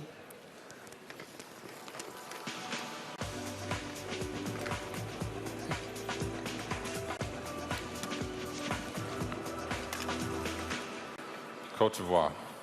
Okay. The reigning African champions have been to 3 FIFA World Cups before. Will 2026 be the first time they reach the knockout stages? Yeah, we have another factor here. We're going to put Cote d'Ivoire in E3, position 3 in Group E. We have to skip Group C because of Morocco being from the same confederation. Are you with me, guys? Yeah. Good. Yes. Right, that's good. So they go to Group E. Okay.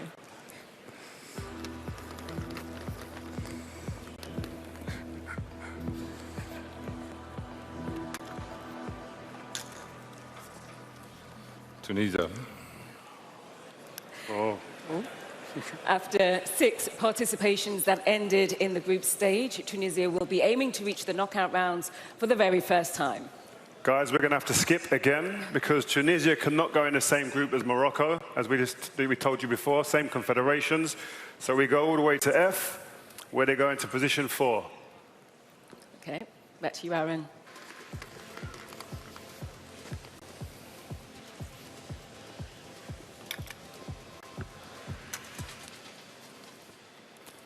Egypt. Aaron, what are you doing? Oh boy. Egypt are heading to the finals for a 4th time. They'll be aiming to claim their country's first ever win at the tournament. I have a feeling I know what's happening. Yeah, we have another factor. Mo Salah's Egypt have gone to Group G in position 2. That's the opening game versus Belgium. Like we said, they skipped Group C because Morocco are there from the same confederation. Okay. Go back to you, Aaron. Let's see what you're going to pull out this time.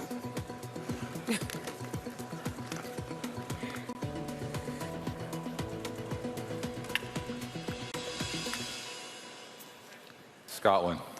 Do you hear the cheers Wow. there? Love that. It's been 28 years since we last saw Scotland on the global stage. Can they now reach the knockout rounds for the first time at the 9th attempt? Now we go back to Group C, and Scotland can go in position 4. So they're in the group with Brazil and Morocco. That's shaping up to be a Very good group. Love that. You're doing well. We've got you. Next ball. Next ball, please.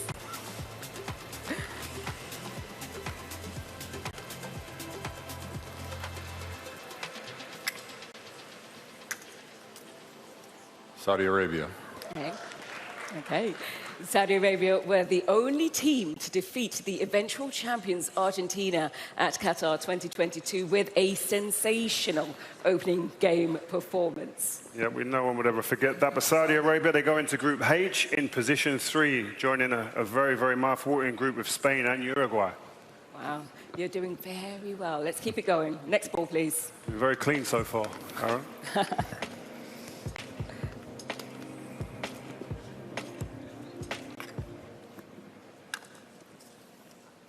Algeria. This will be Algeria's 5th appearance at the finals and their first in 12 years. Yep, Algeria, we have to skip again, guys, because in Group I, Senegal are there, and they're from the same confederation, so they go into Group J, position 2. Argentina's first game at the World Cup holders against Algeria. Wow. Okay, let's go again.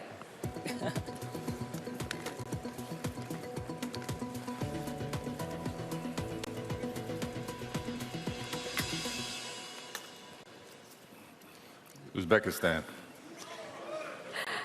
After near misses ahead of the 2006 and 2014 World Cups, this is the first time the Central Asian country will feature in the final tournament. What are you guys laughing about? Are you we should have split those two up. I know. Trouble. Well, we've got factors here. So I'm going to take Uzbekistan and put them into Group K in position 3.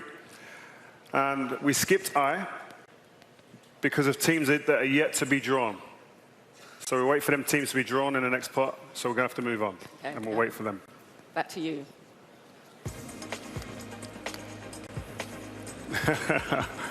Confidence. I know. You're doing so well. Panama.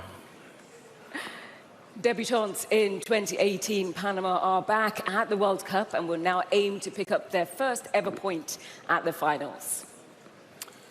Factors again, guys, and due to teams yet to be drawn, like I said before, we've had to skip all the way to Group L, where Panama will go in position 4, and they'll be in the same group as England and Croatia. Okay, and the final ball, Aaron.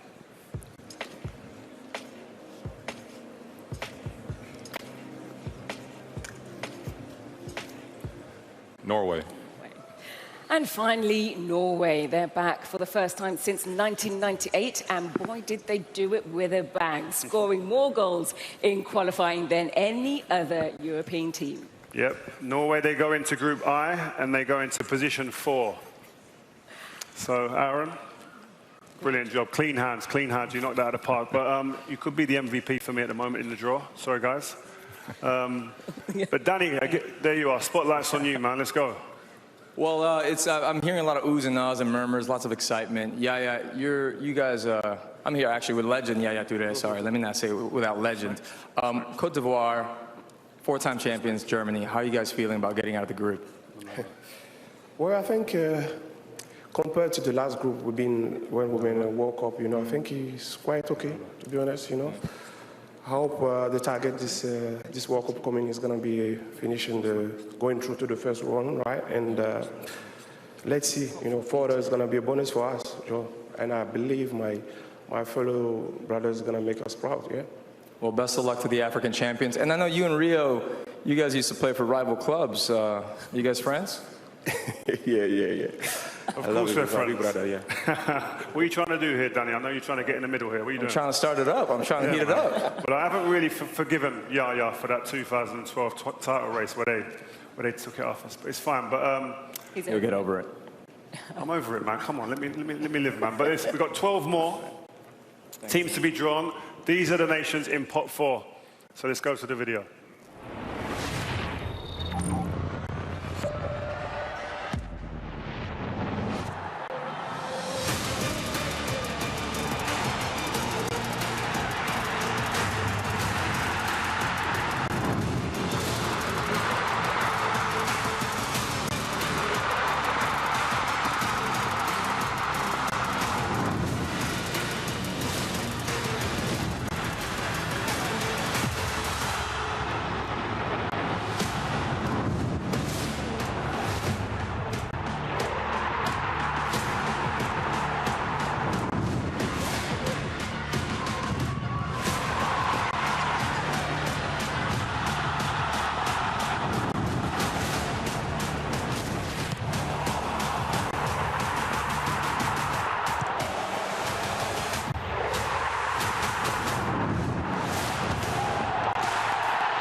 Here we go. Now, pot 4 is a little different to the others, as there are 6 placeholders for the remaining places. Oh, yes, and so I know this one from the whiteboard and the boot camp that I was kind of involved in. There are 4 places available for European teams. 2 will qualify from the FIFA playoff tournament. That's the last 6 places. And now, Wayne, all the pressure's on you. Everyone in Canada is waiting for you to pick out the first game for your nation. So let's go.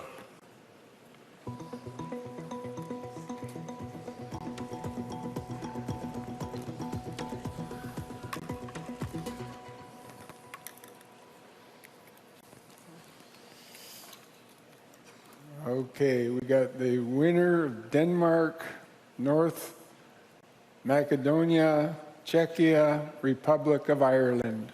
Okay, so that's going to be the European Playoff D. The potential debutants, North Macedonia, will face Denmark, and the winner will then meet either Czechia or the Republic of Ireland for spots at the finals. Yep, the winner of Playoff D goes into Group A, and they go into position 4. Wait, stop. Wait. Are we... Okay, sorry. Now you can do it. Sorry. I want to know how I got all the names.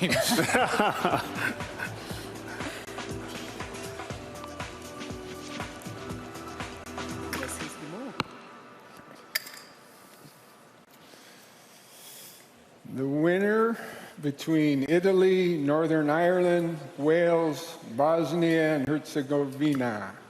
Okay, so that's European Playoff A. The 4-time winners, Italy, take on Northern Ireland, and the winner of that game will face either Wales or Bosnia and Herzegovina for a place at the World Cup. Great job there. We got the opening game there for the hosts. Great ball there, Wayne. On June the 12th in Toronto, that game will be played. Hold on, wait, one second. Wait. So the winner of Playoff A goes into Group B, into position 2. Okay, Wayne, if you'd like to pick the next ball, please. He's quick, man. I know. He's quick. Look at it.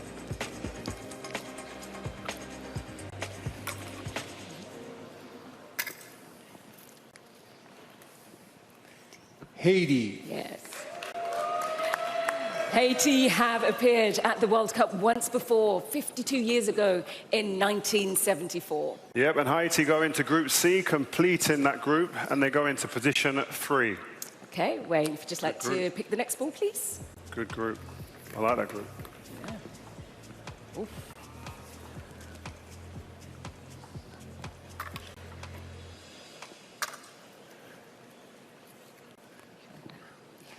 Curacao. Okay, so more than half of Curaçao's 156,000 population could fit into the New York Jersey Stadium, where the FIFA World Cup 2026 final will be played. Curaçao will go into Group E in position 2. And one of the factors, the opening game is against Germany, before we go into the factors. We skip D, because every single group must have a European team. So that's why we've gone forward to Group E and missed out Group D. Okay, Wayne, next ball, please. It's quite difficult, this, isn't it? Oh, no. Difficult to get a hang of this.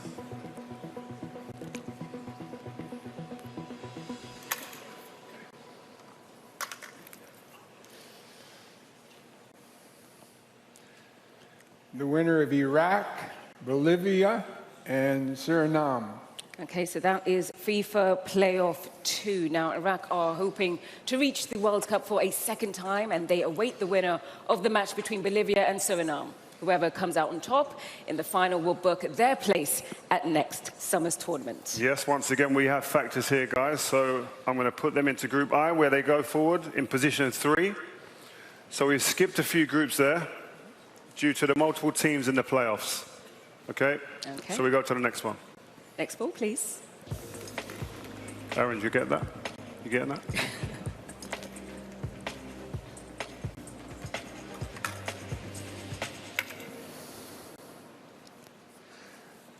Cabo Verde. Hey. One of 4 debutants to have already secured their place, Cabo Verde is the 3rd smallest country by population ever to qualify for a FIFA World Cup. Yep, and we take Cabo Verde to Group H, and they go into position 2, and this is Spain's opening game of the tournament. Wow. So we skip Group D, because the European team has to go in there, as we said before. And we skip Group F and G, due to teams yet to be drawn. I know we're getting there, guys. We're getting to understand it. I know you are. I know you're with me. Wayne, you're doing a great job. Next ball, please. We're all confused up here. There's a few out there as You're all well. doing a great job. Trust me.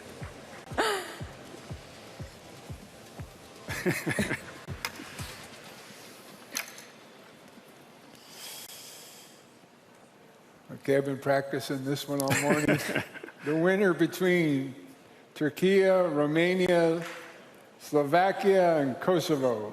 Okay, so that is European Playoff C 2002 semi-finalist Turkey hosts Romania, and whoever wins that game will take on either Slovakia or Kosovo, who are hoping to make their World Cup debut in 2026. As I discussed earlier, telling you that every group needs a European team in there, so we go back to Group D. Now we've got it, and they go into position 4. Okay, next ball, please.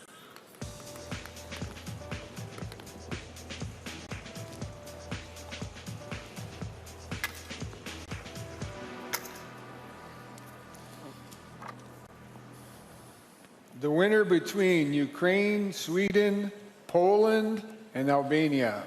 Okay, European Playoff B, Ukraine hosts Sweden, and the winner of that game will face either Poland or Albania for a spot at the finals in North America next summer.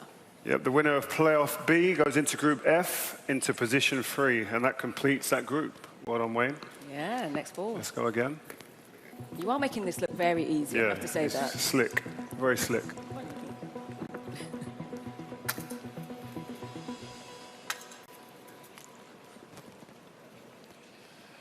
Jordan. Jordan were one step away from reaching the 2014 World Cup, and this time they'll be making their tournament debut.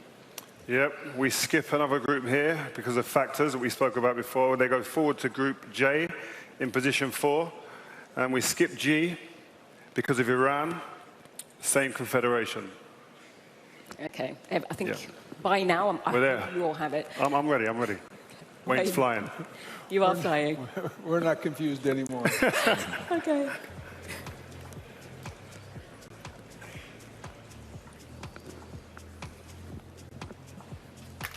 I think we are getting there, which is good. Congo DR, Jamaica, and New Caledonia. Okay, Congo DR await the winner of the match between Jamaica and potential tournament debutants New Caledonia. Now, whoever wins that final will advance to the World Cup. Yep, and the winner of Playoff 1 skips forward to Group K in position 2. This is Portugal and Cristiano's first opening game in the World Cup. And the factors were, there were teams in the playoffs, so we've got to make sure we don't put them in the same groups. Okay. So now we go to the next team. Yep, almost there. It's getting confusing.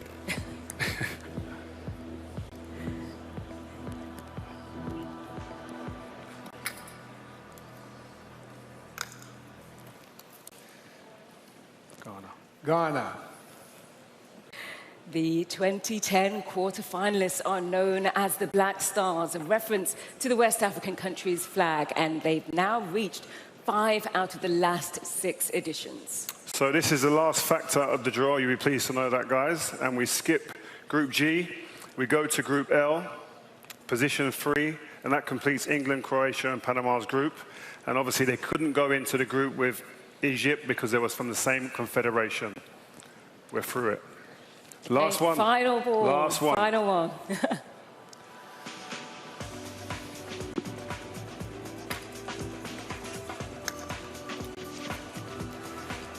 New Zealand. And finally, New Zealand. Thanks to the expansion of the tournament to 48 teams, the All Whites are the first team ever from Oceania to secure a direct qualifying spot. So there you have it, guys. The last team in the draw has been pulled out. New Zealand going to Group G in position 4. So Wayne, great job. Well done. Thank you so much. What a great job by the great one. Danny, we're going to come to you again. Great job. Well, Rio, you guys did a great job up there. And we've got all the groups now. And I'm with Ghana star Asamoah Gyan. When you look at that group, do you think the Black Stars are going to make it to the knockout stages? Well, I think it's a very tricky group right now. And all the 4 teams wants to qualify, and definitely we are optimistic back home. Everybody back home wants Ghana to qualify, so we'll do our possible best to qualify to the next stage. Amazing. Well, thank you so much. Time to wrap it up, Rio. And I feel like they're going to beat England if it's up to me. You know. You feel like what? I feel like Ghana might beat England. This is what I'm saying, man. That's my first prediction. Well, I'll see you backstage. We'll talk about it. All right? So that concludes the draw, guys. And wow, we have some fantastic matches to look forward to in Canada, Mexico, and the US. Yes, we certainly do. And what a job from our 4 North American greats. It was an honor to share a stage with them. Please show your appreciation for Tom Brady, Shaquille O'Neal, Aaron Judge, and Wayne Gretzky.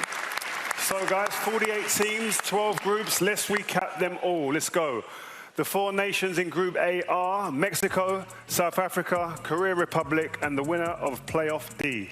In Group B, we have Canada, the winner of Playoff A, Qatar, and Switzerland. In Group C, we have Brazil, Morocco, Haiti, and Scotland. Group D, USA, Paraguay, Australia, and the winner of Playoff C.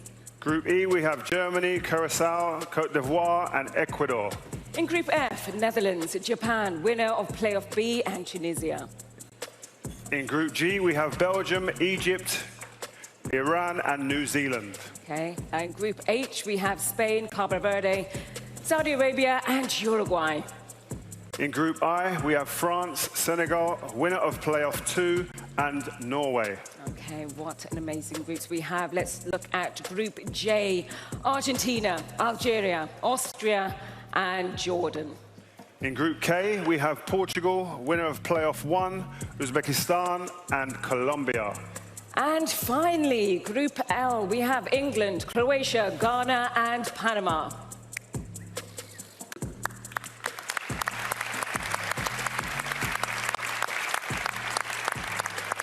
Okay. Well, that was pretty exciting, wasn't it? I had a good time, I've got to be honest with you. I've enjoyed that. It was quite complicated at times, but the guys got us through. Our legends did great. So that's all the groups. Heidi, Kevin, and Danny, what an amazing summer of football we have coming up in North America next year. If we could just bring our other hosts back onto the stage. Here they come. We go. How you doing? Another round of applause, guys, please. Great job, guys. Rio. Thank you, Sam. Great. Great job. That was amazing. Thank you. Thank you. Extremely, extremely. Good luck to everyone next summer. And what a buzz here in D.C. I'm sure you can feel it right around the world. I know I can. You know, my boys back in Philadelphia are already excited about which game that they're going to go and see. Yeah, Well, Philly in the house. Look at that. Philly in the house up there. Philadelphia in the building. You know, Kevin, Heidi, Sam, there's no skipping the line for tickets, by the way, just so you know. No. Yeah, and the match schedule will be officially announced tomorrow, so you'll know who's playing where, including Philadelphia. And remember, a new phase of tickets sale starts December 11th at FIFA.com/tickets. Or, Kevin, we could live a little, see the World Cup in style, a bit of pampering. That's certainly my sort of thing. Hospitality packages are on sale right now. You know, Heidi, for the first time, I'm actually one step ahead of you. Guys, you can go to FIFA.com/hospitality. I've already checked us in, Heidi, so you have nothing to worry about. I want you guys to get ready for the world's greatest show. We're talking 104 Super Bowls, the 23rd FIFA World Cup. See you soon. A bientôt. Hasta luego. And let's get into the mood for next year. Rio, how do you feel about England? Huh? How do you feel about England's chances? No, we need to talk. We got to talk. Come on. Come on, no, come on. We got to talk. Why are you doing this? Why are you we didn't rehearse like that.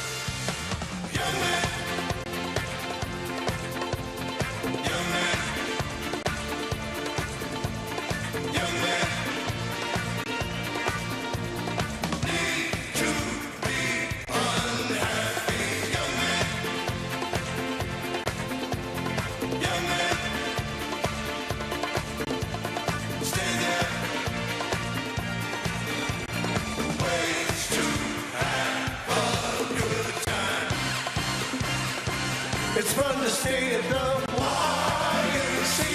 It's fun to stay at the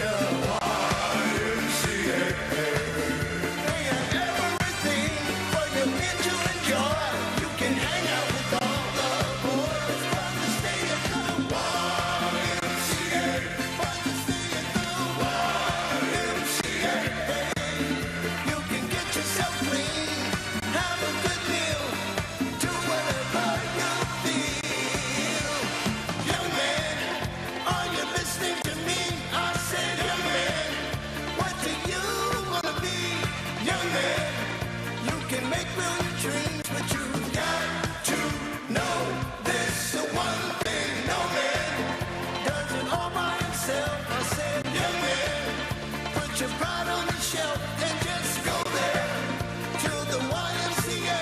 I'm sure they can help you today. It's fun to stay at the YMCA. It's fun to stay at the YMCA. They have everything for your men to enjoy. You can hang out with all the boys. It's fun to stay at the YMCA. Fun to stay at the YMCA. You can get yourself clean, have a good meal, do whatever you feel.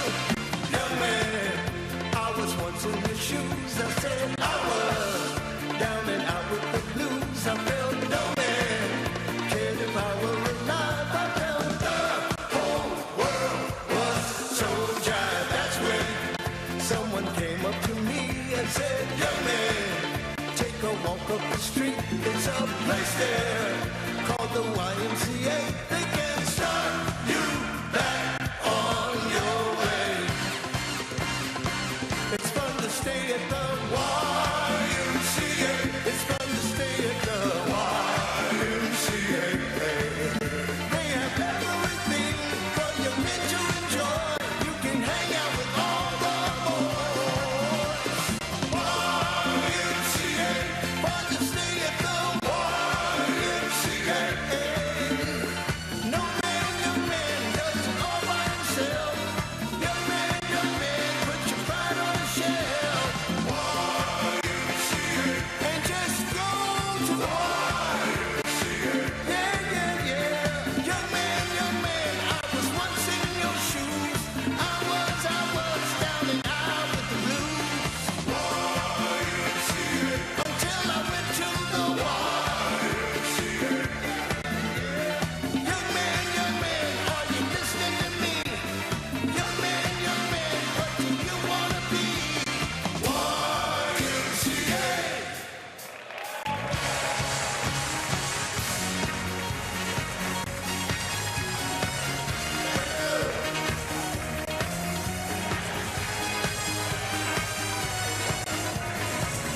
Thank you.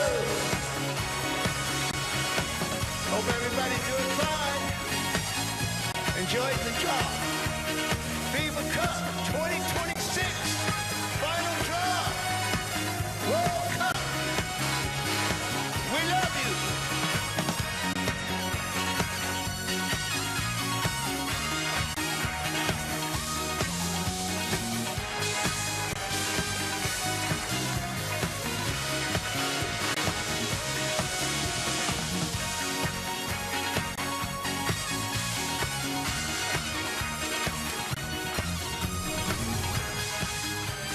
The Village People acting as the lead-in to the post-game show here. So the draw for the 23rd FIFA Men's World Cup in the books from snowy D.C. 42 of the 48 nations have been confirmed, and each of them just learned their path to the July 19th final in the New York, New Jersey area. The Fan Base Lookin' is sponsored by Coca-Cola as we take a closer look at what the draw means for the United States and all the other nations as well. Rob Stutieri and Alexi back here with you. Just want to flash back 1994 when the United States last hosted the World Cup. Their group, Switzerland, Romania, and Colombia. The U.S. finished third, still able to advance to the knockout stage. Here is who the United States has been placed with this upcoming summer, and by all accounts, this is a pretty favorable draw for the United States. They will open up in L.A. against Paraguay, head up north to Seattle, where they'll take on 26th ranked Australia, and then an unknown to close out group play from the Playoff C European qualifiers, and that could be Turkey, Romania, Slovakia, or Kosovo. Lex, your initial reaction to seeing who the U.S. is paired up with this coming summer? Well, I think if you believe in the soccer gods, you should be thanking them. I think this is not just a good group, this is a great group, and this is a group that you should expect this United States team under Mauricio Pochettino to win and go through. So thank you to the soccer gods. This is, I don't want to say it's an easy group, but we also have to be realistic with what we got here. And it's 2025, it's going to be 2026, and a group like that, you say thank you very much, put it in your pocket, go get your points and get out of your group. I think this is why we were all excited for the draw, because it starts to give you clarity, and I think you can start to set realistic expectations about the team's performance. There was talk coming into this, well, you know, the U.S. is going to have a hard time getting out of this group. Maybe. When you look at that group, not only should the U.S. get out of that group, the U.S. should be competing to winning that group and starting win it. They should with win Paraguay. it. Yeah. Now, it's not to say, as you said, that this is going to be easy. Paraguay, one of the best defensive teams in CONMEBOL. Australia is a team that plays in a low defensive block. The other part is you could get Turkey or Slovakia. The U.S. played Turkey in June in a friendly, and just this past year they played both Australia and Paraguay. So there's some familiarity there as well, which I think helps the U.S., Thierry. It does. It could have been a worse group, as we all know. But I don't like the on-paper thing. You still have to find a way to beat those teams. And you know, as you just said, playing Australia on the low block, sometimes I've seen that U.S. teams struggle against teams that play low. But let's all be honest. You should be able to go through in that group and grab people with you in the manner of how you're going to do it to make sure that that momentum can grow. We'll talk plenty more about the draw. We'll also hear from U.S. manager Mauricio Pochettino in just moments. I want to show you the reaction at the U.S. Soccer Federation watch party in Times Square when the competition for the U.S. this summer was announced. Again, Paraguay, Australia, and a European playoff qualifier. Here's the opening match for the U.S. in L.A. June 12th. U.S. Paraguay live on Fox. And then they'll head to Seattle to take on Australia. So that's what's next for Weston McKennie, Tyler Adams, and company as the U.S. gets set for the second time in their history to host the World Cup. And look who's joining us live. Mauricio Pochettino, head coach of the U.S. men's national team, will get his immediate reaction as soon as we return after this quick break. Welcome. How are you? Great to see you.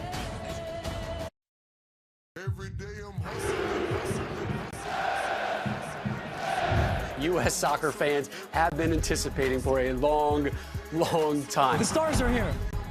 It's exactly what these fans wanted. Oh, bring out the colors. Fans are ready for this one. Buckle up, America. So bring it on. So the United States just found out their group at next summer's World Cup. The Americans will open up against Paraguay in L.A., followed by Australia and Seattle, then a European playoff team back in Southern California. The U.S. hoping to avoid the same fate as Qatar, who as tournament host went out in the group stage of the last World Cup. Russia, as host in 2018, reached the quarterfinals in 18, a magical run, buoyed by a lot of home energy. The last host nation to lift the trophy, Thierry Henry's side, back in 1998 in France. We are joined now by the head coach of the U.S. men's national team, Mauricio Pochettino. Your initial reaction to looking at the two known teams that you're taking and then the unknown from Europe? Yes, I think the reaction is with expectation, no? See how we are going to arrive in 6 months. But already we know we play recently with again Paraguay in Philadelphia and in Denver against Australia. We already the register and everything that we know is very fresh. And then the four that is going to see one of a very good team from Europe. I think we need to be optimistic. I think we need to keep pushing, keep evolving. But I think at the moment what we can say is only analyze the teams and see what is going on in a few months. But I see the smile on your face. It feels like you're somewhat happy with this draw. No. I think we need to respect all the opponent. And I think all is going to be difficult. We know very well Paraguay that was doing so well in the qualification in South America. Australia, until we play in Denver, were unbeaten for 12, 13 games. And of course, that we are going to see which is another team that is going to join us. But I think full respect. But yes, believing that we can go through. But we need to perform, we need to evolve and to be better every time that we will be together. Mister, I have a question for you. Just before you came to see us, I said that this team, if they go out of the group stage, come out of the group stage, and they manage to have the how, and get people to get together with you and the momentum, and that the fans, can relate to what they see. I do believe that when that happens, you can go to a quarterfinal or semi-final. And there is a team there that we didn't see on the graphic. It's South Korea, went to the semi-final of the World Cup being the host, beating Italy and Spain. Do you think by grabbing people with you, that momentum can happen? I am close to you because I have not. I cannot listen. That is why I was close to try to get what you are telling me. Well, he's an important man. He says good things. No, I think that is going to be the key to keep the momentum, and keep pushing. I think the belief of the team now is there.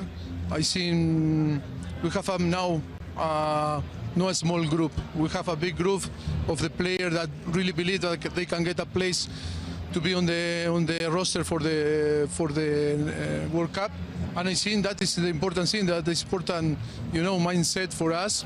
I think yes. I think we need to evolve. That is the message. For me, the message is that we will start to show things that are good, but still that is not a finished product.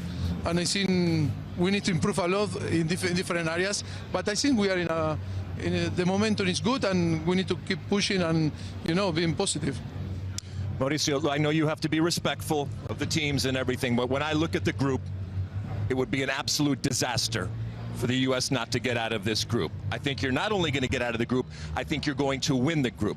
When you are talking to America and you are talking to the fans that are going to watch this team next summer, what do you want them to see from your players? What do you want them to see from this team when they tune in and watch the U.S. play? Yes, in soccer or in football, because it was the big debate, here. We call it soccer. It's okay. Call soccer. No, I think it's, first of all, what we cannot do is to put pressure in our player. The player need to enjoy and feel very, very free to go and to perform. I think we need to show our respect to our opponent. I completely understand what you say, but I think we cannot win before to play. We cannot start to sing in the next stage when we didn't play and we didn't face these guys.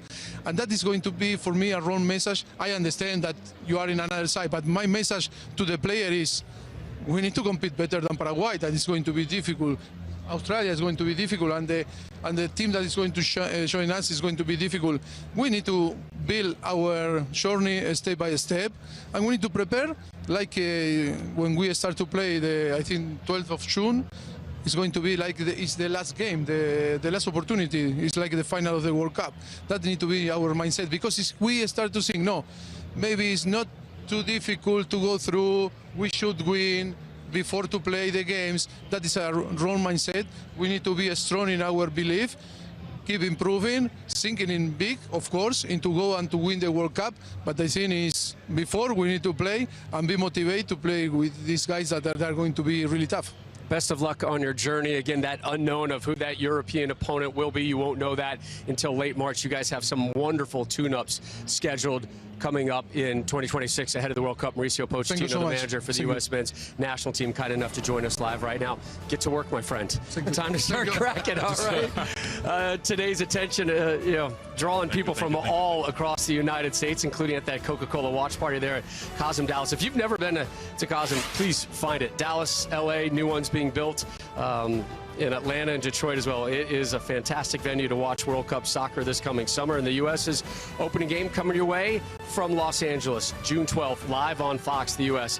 taking on Paraguay, a team that they just beat in November 2-1. Mexico's two best World Cup campaigns came on home soil. So how will they fare as co-hosts next summer? We're going to turn our attention to El Tri and the rest of the headliners in the tournament coming up next. From Pele for Carlos Alberto! The Jules Rimet Trophy is returning to Brazil. That goal is going to be allowed. That is why Maradona is the greatest player in the world. Argentina, campeón del mundo! Both Pele and Diego Maradona captured the World Cup in Mexico City, the refurbished Azteca Estadio Azteca. How beautiful is that place going to be for the opening match of the 2026 tournament, which takes place in 188 days from now. Yeah, the countdown is on. It's not going to be a sprint. This one is going to be a marathon. Again, expanded World Cup, 48 nations involved. Rob Stone, Stu Holden, Thierry Henry, Alexi Lawless back here with you. Prior to the draw, Mexico was placed in Group A, and they knew that they would start and end up at Azteca with a match in Guadalajara in between. They have South Africa, South Korea, and a European playoff team still to be named. Third time Mexico and South Korea, Lex, have been placed in the same World Cup group. Yeah, if I'm Mexico, I'm looking at this as, yes, a completely winnable group, a favorable group. Keep in mind, Mexico, like the United States and Canada, playing all their group games at home, so all 3 games will be in Mexico. Really interesting, though, when you mentioned South Korea. They kind of got screwed in this because they have to play all 3 of their games in Mexico. We talk so much about the Korean American community that exists over here. No games in the group stage for Korea in Mexico. But yeah, if you're Mexico and Javier Aguirre, you have to be sitting pretty and feeling pretty good about yourself. Remember, Mexico, since they beat the U.S. in the Gold Cup final, they have yet to win a game. They are ranked number 15 in the world right now. Let's bop over to Group B. 27th ranked Canada, placed in the top spot in Group B. They have the former host, Qatar, and Switzerland, and then a TBD to begin things. Your thoughts on the Maple Leafs and their ability to progress out of Group B? Well, first of all, that TBD could end up being Italy, which, say what you want about the Italian form right now, that is still a very dangerous tournament team, and that would be potentially, you've got Italy or Wales and some of these other teams that Canada could face in their opening match, where I think they're going to have a lot of pressure. Look, they were at the last World Cup. It's a team that has a lot of excitement around some of their forward players. They hopefully get Alphonso Davies back and healthy. That's a very important player for them. Switzerland, also a very good tournament team, so you're looking at 2 teams that could be tricky. And then Qatar, they had a very poor last World Cup. I think that is a team that Canada can see themselves beating and getting 3 points. As we said, these World Cups, 3rd place finishers can go through. I see Canada getting out of this group. The Maple Leafs, they open up in Toronto, then head west, close out with 2 games in Vancouver. Group C is where you find Brazil, and the big question about Brazil is the big name that is constantly looming around that program, Thierry, Neymar. Yes, I mean, if you look at the group, you would like to think that Brazil and Morocco will top that. No disrespect to Haiti or Scotland, but the big, question is Neymar going to be part of the story? We all know he scored a hat-trick recently with Santos, so that's all I wish for him. But you still have guys that are trying to compete and go to the World Cup with Brazil. But I wouldn't like to be Scotland in that group. Well, you never know. I mean, Haiti. No, but Haiti obviously is going to be. It's a fairy tale. It's going to be a tough one. Hopefully, it won't be too difficult for them. But Terry, let me ask you though, who do you have winning that group, Brazil or Morocco? It depends if Neymar comes back in a good shape and if he makes it. I wouldn't be surprised if Morocco tops the group in terms of how they are at the minute. But Brazil is still Brazil. You have to still give them their respect. If we see a renaissance of Brazil, because Brazil's not at a good place necessarily right now, and in that first game they come out and they announce their presence with authority, that would be something. So they're in a good place offensively. The back line and defense, that's another conversation about the Samba Kings. Group E, headlined by 4-time winners Germany, who will meet the U.S. in Chicago in a World Cup tune-up next year. Curacao, welcome to the big show. You get Germany, Ivory Coast, and Ecuador there as well. This looks like, Terry, Germany's group to lose. And then outside of that, who jumps out at you as the second best? If you look at it, Ecuador, I'll put Ecuador slightly above Ivory Coast, and I know they are obviously African champion. But at the time that we are we will be at the World Cup, we will be a new African champion because the tournament is now. So I'll still put Ecuador above Ivory Coast. I really like this Ecuadorian team. They were young at the last World Cup, underachieved, but then you see them in qualifying. They finished second. Moises Caicedo is a player we see constantly in the Premier League. Estupiñán. They have players, really young, talented back line, a team that can run and I think can thrive in this environment. And we saw Germany struggle their way through qualifying, Lex.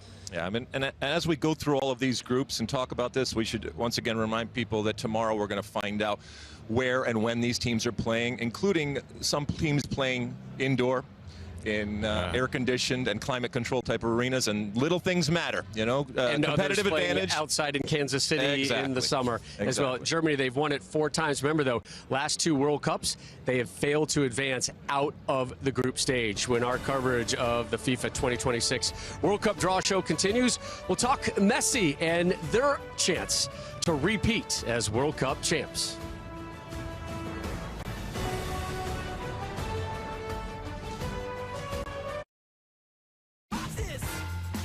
I think the world is going to be absolutely amazed. The World Cup is on a different level. The throngs of fans from the different countries, to think of that here in Toronto. Guadalajara lo tiene absolutamente todo para que se la pasen muy bien, se entretengan. I just love the people. There's an attitude here. There's a feeling here. Thank you, John Stewart. And all roads lead next summer to the New York, New Jersey area. That's where the 2026 FIFA World Cup will play its final July 19th, live on Fox. Rob Stone, Stu Holden, French World Cup winner Thierry Henry, U.S. Soccer Hall of Famer Alexi Lawless back here with you. 3-time runners-up, never champion Netherlands. They are the headliner in Group F. 18th ranked Japan there, the unknown from UEFA, and number 40 Tunisia there as well, Stu. Well, this Netherlands team was one of the most impressive teams I saw during the qualification campaign. I thought up front, Memphis looked reinvigorated. They have Daniel Malen. They're very good at the back with Virgil van Dijk and Van de Ven. Only 8 teams have ever won the World Cup on the men's side. We talk about that so consistently. I think the Netherlands is another dark horse team, along with Portugal, that could sneak their way into that elite club if they get momentum. And it's a group certainly that I look at that they can come out of. The Japanese team, though, can give them problems. They're so well organized, so technically good, a team that can hit you in transition. And then outside of that, I do see those teams as the really dominant teams. The 2 top teams from Group C and Group F will meet in the next round. Let's pivot over to Group G right now. And the golden age of Belgium has kind of aged out a little bit. But Yes. Kevin De Bruyne is still there as well. Belgium is your headliner, 8th ranked.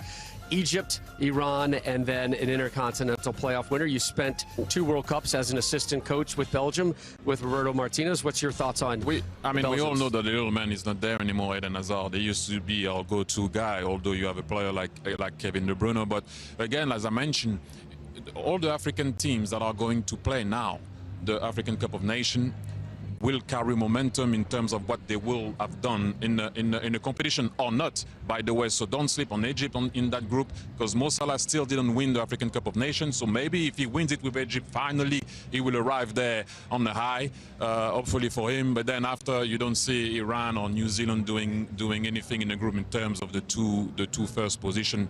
But yeah, Belgium obviously struggled at one point. People were wondering what was going to happen in the qualification, and then they made it through. The quality did shine at the end.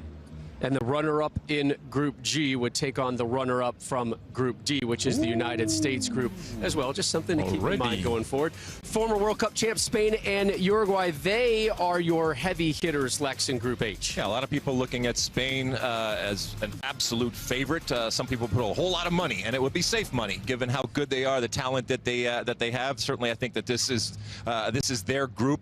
Uruguay's probably going to have a say, notwithstanding the fact that the U.S. beat up on them the other day. It's still a very, very good team. I think it's going to come down to Spain and Uruguay, but I still think Spain wins this group. Interesting with Cape Verde there in that second position. We were out at the bar last night, and we ran into the head coach of Cape Verde. It was incredible. Bubista is his name. One name, wonderful, wonderful man. So happy to be at the World Cup. I asked him, what are you expecting for today? He said, we're going to the World Cup. And so there is an element of just happy to be here. But welcome to the World Cup. Your first game, Spain. The Blue Sharks of Cape Verde. That's going to be one of the nuances of this expanded World Cup. You're going to see a lot of smaller nations trying to make an imprint here on the global stage. France, winners in 98 and 2018, runners-up in 2022, and they get the toughest team in Pot 2. Really that one nation everybody was hoping to avoid. 29th ranked Norway, and they want to avoid them because of that big talent up top. Yes, we all know Haaland, we all know the capacity and the quality of that team, and now they qualified, how they won against Italy to qualify even better, in a better way, whatever. But for me, I'm looking at France-Senegal, because you guys need to understand that for us French people, whenever we play Senegal, Cameroon, Algeria, Ivory Coast, or any ex-colonies, it's tough. It is really tough. I'm sure you remember 2002 when Senegal beat us on the opening day. You know, like everyone remember the goal of Bouba Diop, obviously rest in peace, is obviously not with us anymore. But yeah, it was a struggle. We dominated the game. Whatever, we hit the crossbar, we hit the post. It doesn't really matter. When Senegal plays us or any other country that I explained before, it's a different game. It is a different game. So I'm sure all my friends that I know that are from Senegal are buzzing right now. They're waiting for the game. That was the first thing when you were sitting here in that live reaction, as opposed to Norway, anything. You said, "Ooh, Senegal." Well, I think that's what we forget sometimes in these World Cups is that teams play with such emotion, and you can capture that emotion and that momentum. And we look at the rankings. The rankings, at the end of the day, when that game kicks off, they don't mean as much as everybody's going to tell Senegal, well, you don't have a chance. Remember 2002. When history kicks in, it is different. The same, the way you were animated with England earlier, that's the way when some teams play us, sometimes they play us differently. And the unique aspect of the United States, obviously, with this incredible diversity that we have, is that there are going to be home games in a way that aren't in other World Cups. And so it's going to be fun to see what the makeup is in the stadiums and obviously how that affects what happens on the field. Because to your point, teams that on paper are this number or this rank, they can play up and they can find some of that magic that comes with the World Cup. Fourth World Cup for Senegal, third straight. They may be the best team from Africa. Here's a sneak peek at a never-before-seen costume from this season of The Masked Singer. The FIFA World Cup final draw isn't the only place where competition's high. I'm High Voltage, and I'm kicking things off in style when The Masked Singer returns this January on Fox. Welcome back to DC. We take a look now at Group J. Argentina aiming to be the third nation to win back-to-back World Cups. Algeria, Austria, Jordan, their three sides in Group J group play. Oh, Argentina trying to repeat as champions. And I know how hard it is, guys, to, well, I don't know, you know how to... I had to correct myself sitting next to a World Cup winner who has done it, and that type of pressure. But if a team can do it, I look at this Argentine team, and it is not all Messi. Messi carried that team to the title. He will have a bit of a different role, I would imagine, because now not only is it 7 games to win a World Cup, it's 8. But this team, Julian Alvarez now has emerged up front as a guy I think that can carry more responsibility, their midfield, their defense. But I still truly believe their secret sauce is Lionel Scaloni, their coach. He just has such a great way of motivating this team, organizing this team. And I would say it's a pretty favorable draw that they got. Austria, maybe a team that could cause them some problems in the group stage, but I see Argentina running through that group. Well, also, now that he has won it, Messi has won it, I mean, that's kind of, he can check that off and maybe accept a different type of position going forward. But it's going to be fun to see Messi in his backyard, in his new neighborhood, defending the World Cup. We'll see Messi on our air Saturday, MLS Cup. That's right, tomorrow. Miami taking on Vancouver, and Messi and Argentina very comfortable in the United States, particularly the great state of Florida. Take a look at Group K. All right, Portugal on top. Ronaldo will be 41 years old next summer. It'll be his 6th World Cup, and he is going to suck a lot of the air out of the Group K room. Look, it's a tough one because when you talk about Cristiano Ronaldo, we're talking one of the best. If not, people will argue the best. It depends where you stand, you know, and what you think of the game. But definitely a great. The question is, will he accept at a certain point, maybe in a competition, that the coach might go else? I don't know what Roberto Martinez is going to do, but sometimes when your medicine is your poison, it depends on what type of, you know, what dose you do inject in the game. Sometimes it can be a problem or not. He hasn't done it yet in the World Cup. That's all I hope for him, apart when he plays France, by the way. But let's see if he's going to accept at times to go on the bench or come off sometime for the team if needed. I was there in Germany when they won the Nations League and beat Spain in the final. And I think throughout the game, Ronaldo had touched the ball 3 times. And I was thinking, they're carrying a player here. They're playing with 10. And just as I'm saying, maybe they should take him off.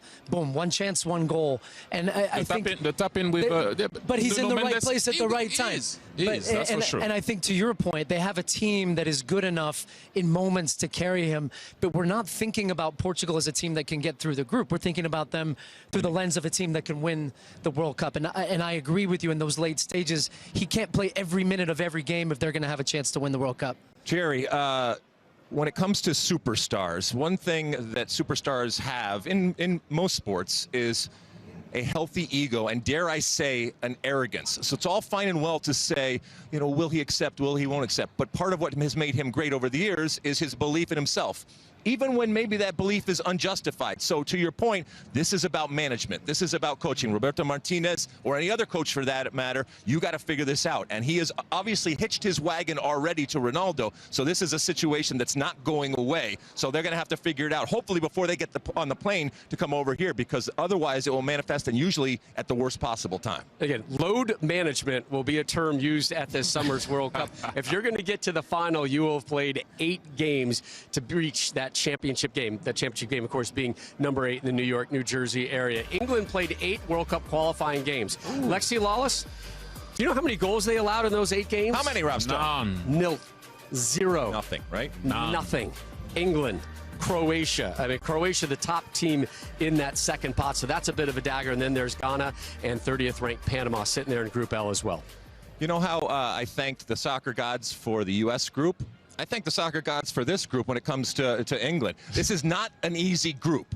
I still think England is going to find a way out of it. But when you're looking, like I said, England, Croatia, Ghana, and Panama, you know, that's a difficult group. I think you're hard-pressed to find immediately a group of death.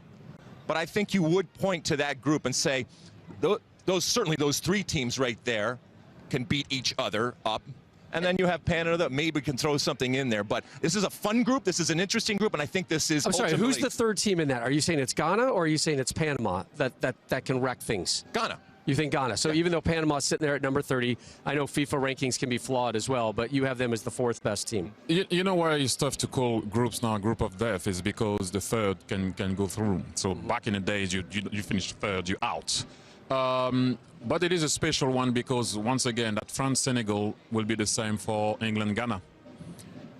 You know, I live in London, and I can assure you that when the Ghanaian must have seen the draw playing England, oh, they want England. We're gonna hear about it. So that's gonna be a tricky one. But you would like to think that England will be 1 or 2 there. The Croatians are a tournament team. Back behind the ball, they absorb pressure and they frustrate some of these teams. And I think one of the little keys in this is going to be seeing where tomorrow we find out which stadiums, and if England get perhaps a game that's in a dome, and can they manage through the tournament. Terry seems perplexed. No. I was looking at Modric, and we were looking at Messi earlier, and we were looking at Ronaldo. Those guys, when you look at the Croatian team, the way they look at Modric, is different. It's not always about the skills, it's about also what you do transmit and how you transcend people. This is why I said that the Argentinian team doesn't maybe have the quality of the one of before, when they never won it, but the way they look at Leo is like, we wanted to win it for you, we want to retain it for you. You don't want to let him down either. Yes, exactly. And Modric could be that man this summer. He does bring that out of people. That's Does England have somebody like that? Is that Harry Kane? Yeah, but you know, yeah, Kane can be like that. But we're talking about, but not to a Luka level. It is a different one when it comes to Croatia, and when you see how they revered, you know, Messi. When Croatia is amazing. They're still going. Like Perisic and Luka Modric, next summer they will be combined 76 years old. It's ridiculous. And I still wouldn't want to face them. No chance would you want to see him.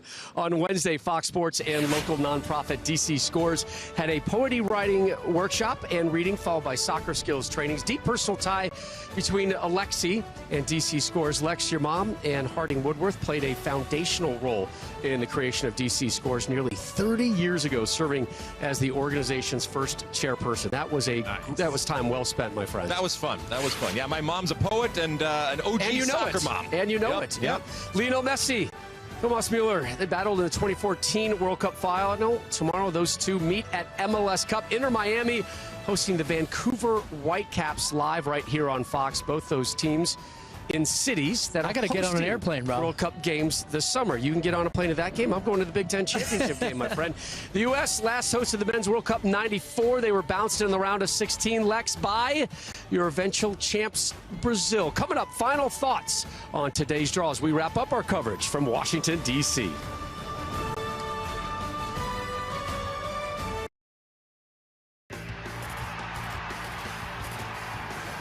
Lalas, and it's in. A moment of genius from Dennis Bergkamp. Stoichkov. Yes! And this is Bebeto. It's Samba time at the Cotton Bowl. He's missed it. Brazil win the World Cup. It still hurts to see that Basho penalty kick sailing towards the sky in Pasadena. All right. Wow. So the 1994 final was held in Pasadena. This year, or next summer, it'll be in New York, New Jersey. The U.S., for the second time in their history, will be a host nation. Both of you guys have played in a World Cup in your home country. There is real value to home field advantage, particularly at a World Cup. I'm going to go back to what I said before. It depends on how you come out of the group stage. If it's a bit doubtful, people will doubt it, that you can go far. If you come out of a group stage and people can relate and you get that momentum. Remember Russia in the World Cup in Russia. Remember South Korea in the World Cup in South Korea and Japan. Just remember how everyone got together and they started to believe that they could do it. So the team started to believe also that they could do it. You got to believe in it. Hopefully it can happen for you guys, that the US can reach a quarter or a semi and then France wins it. Look, stuck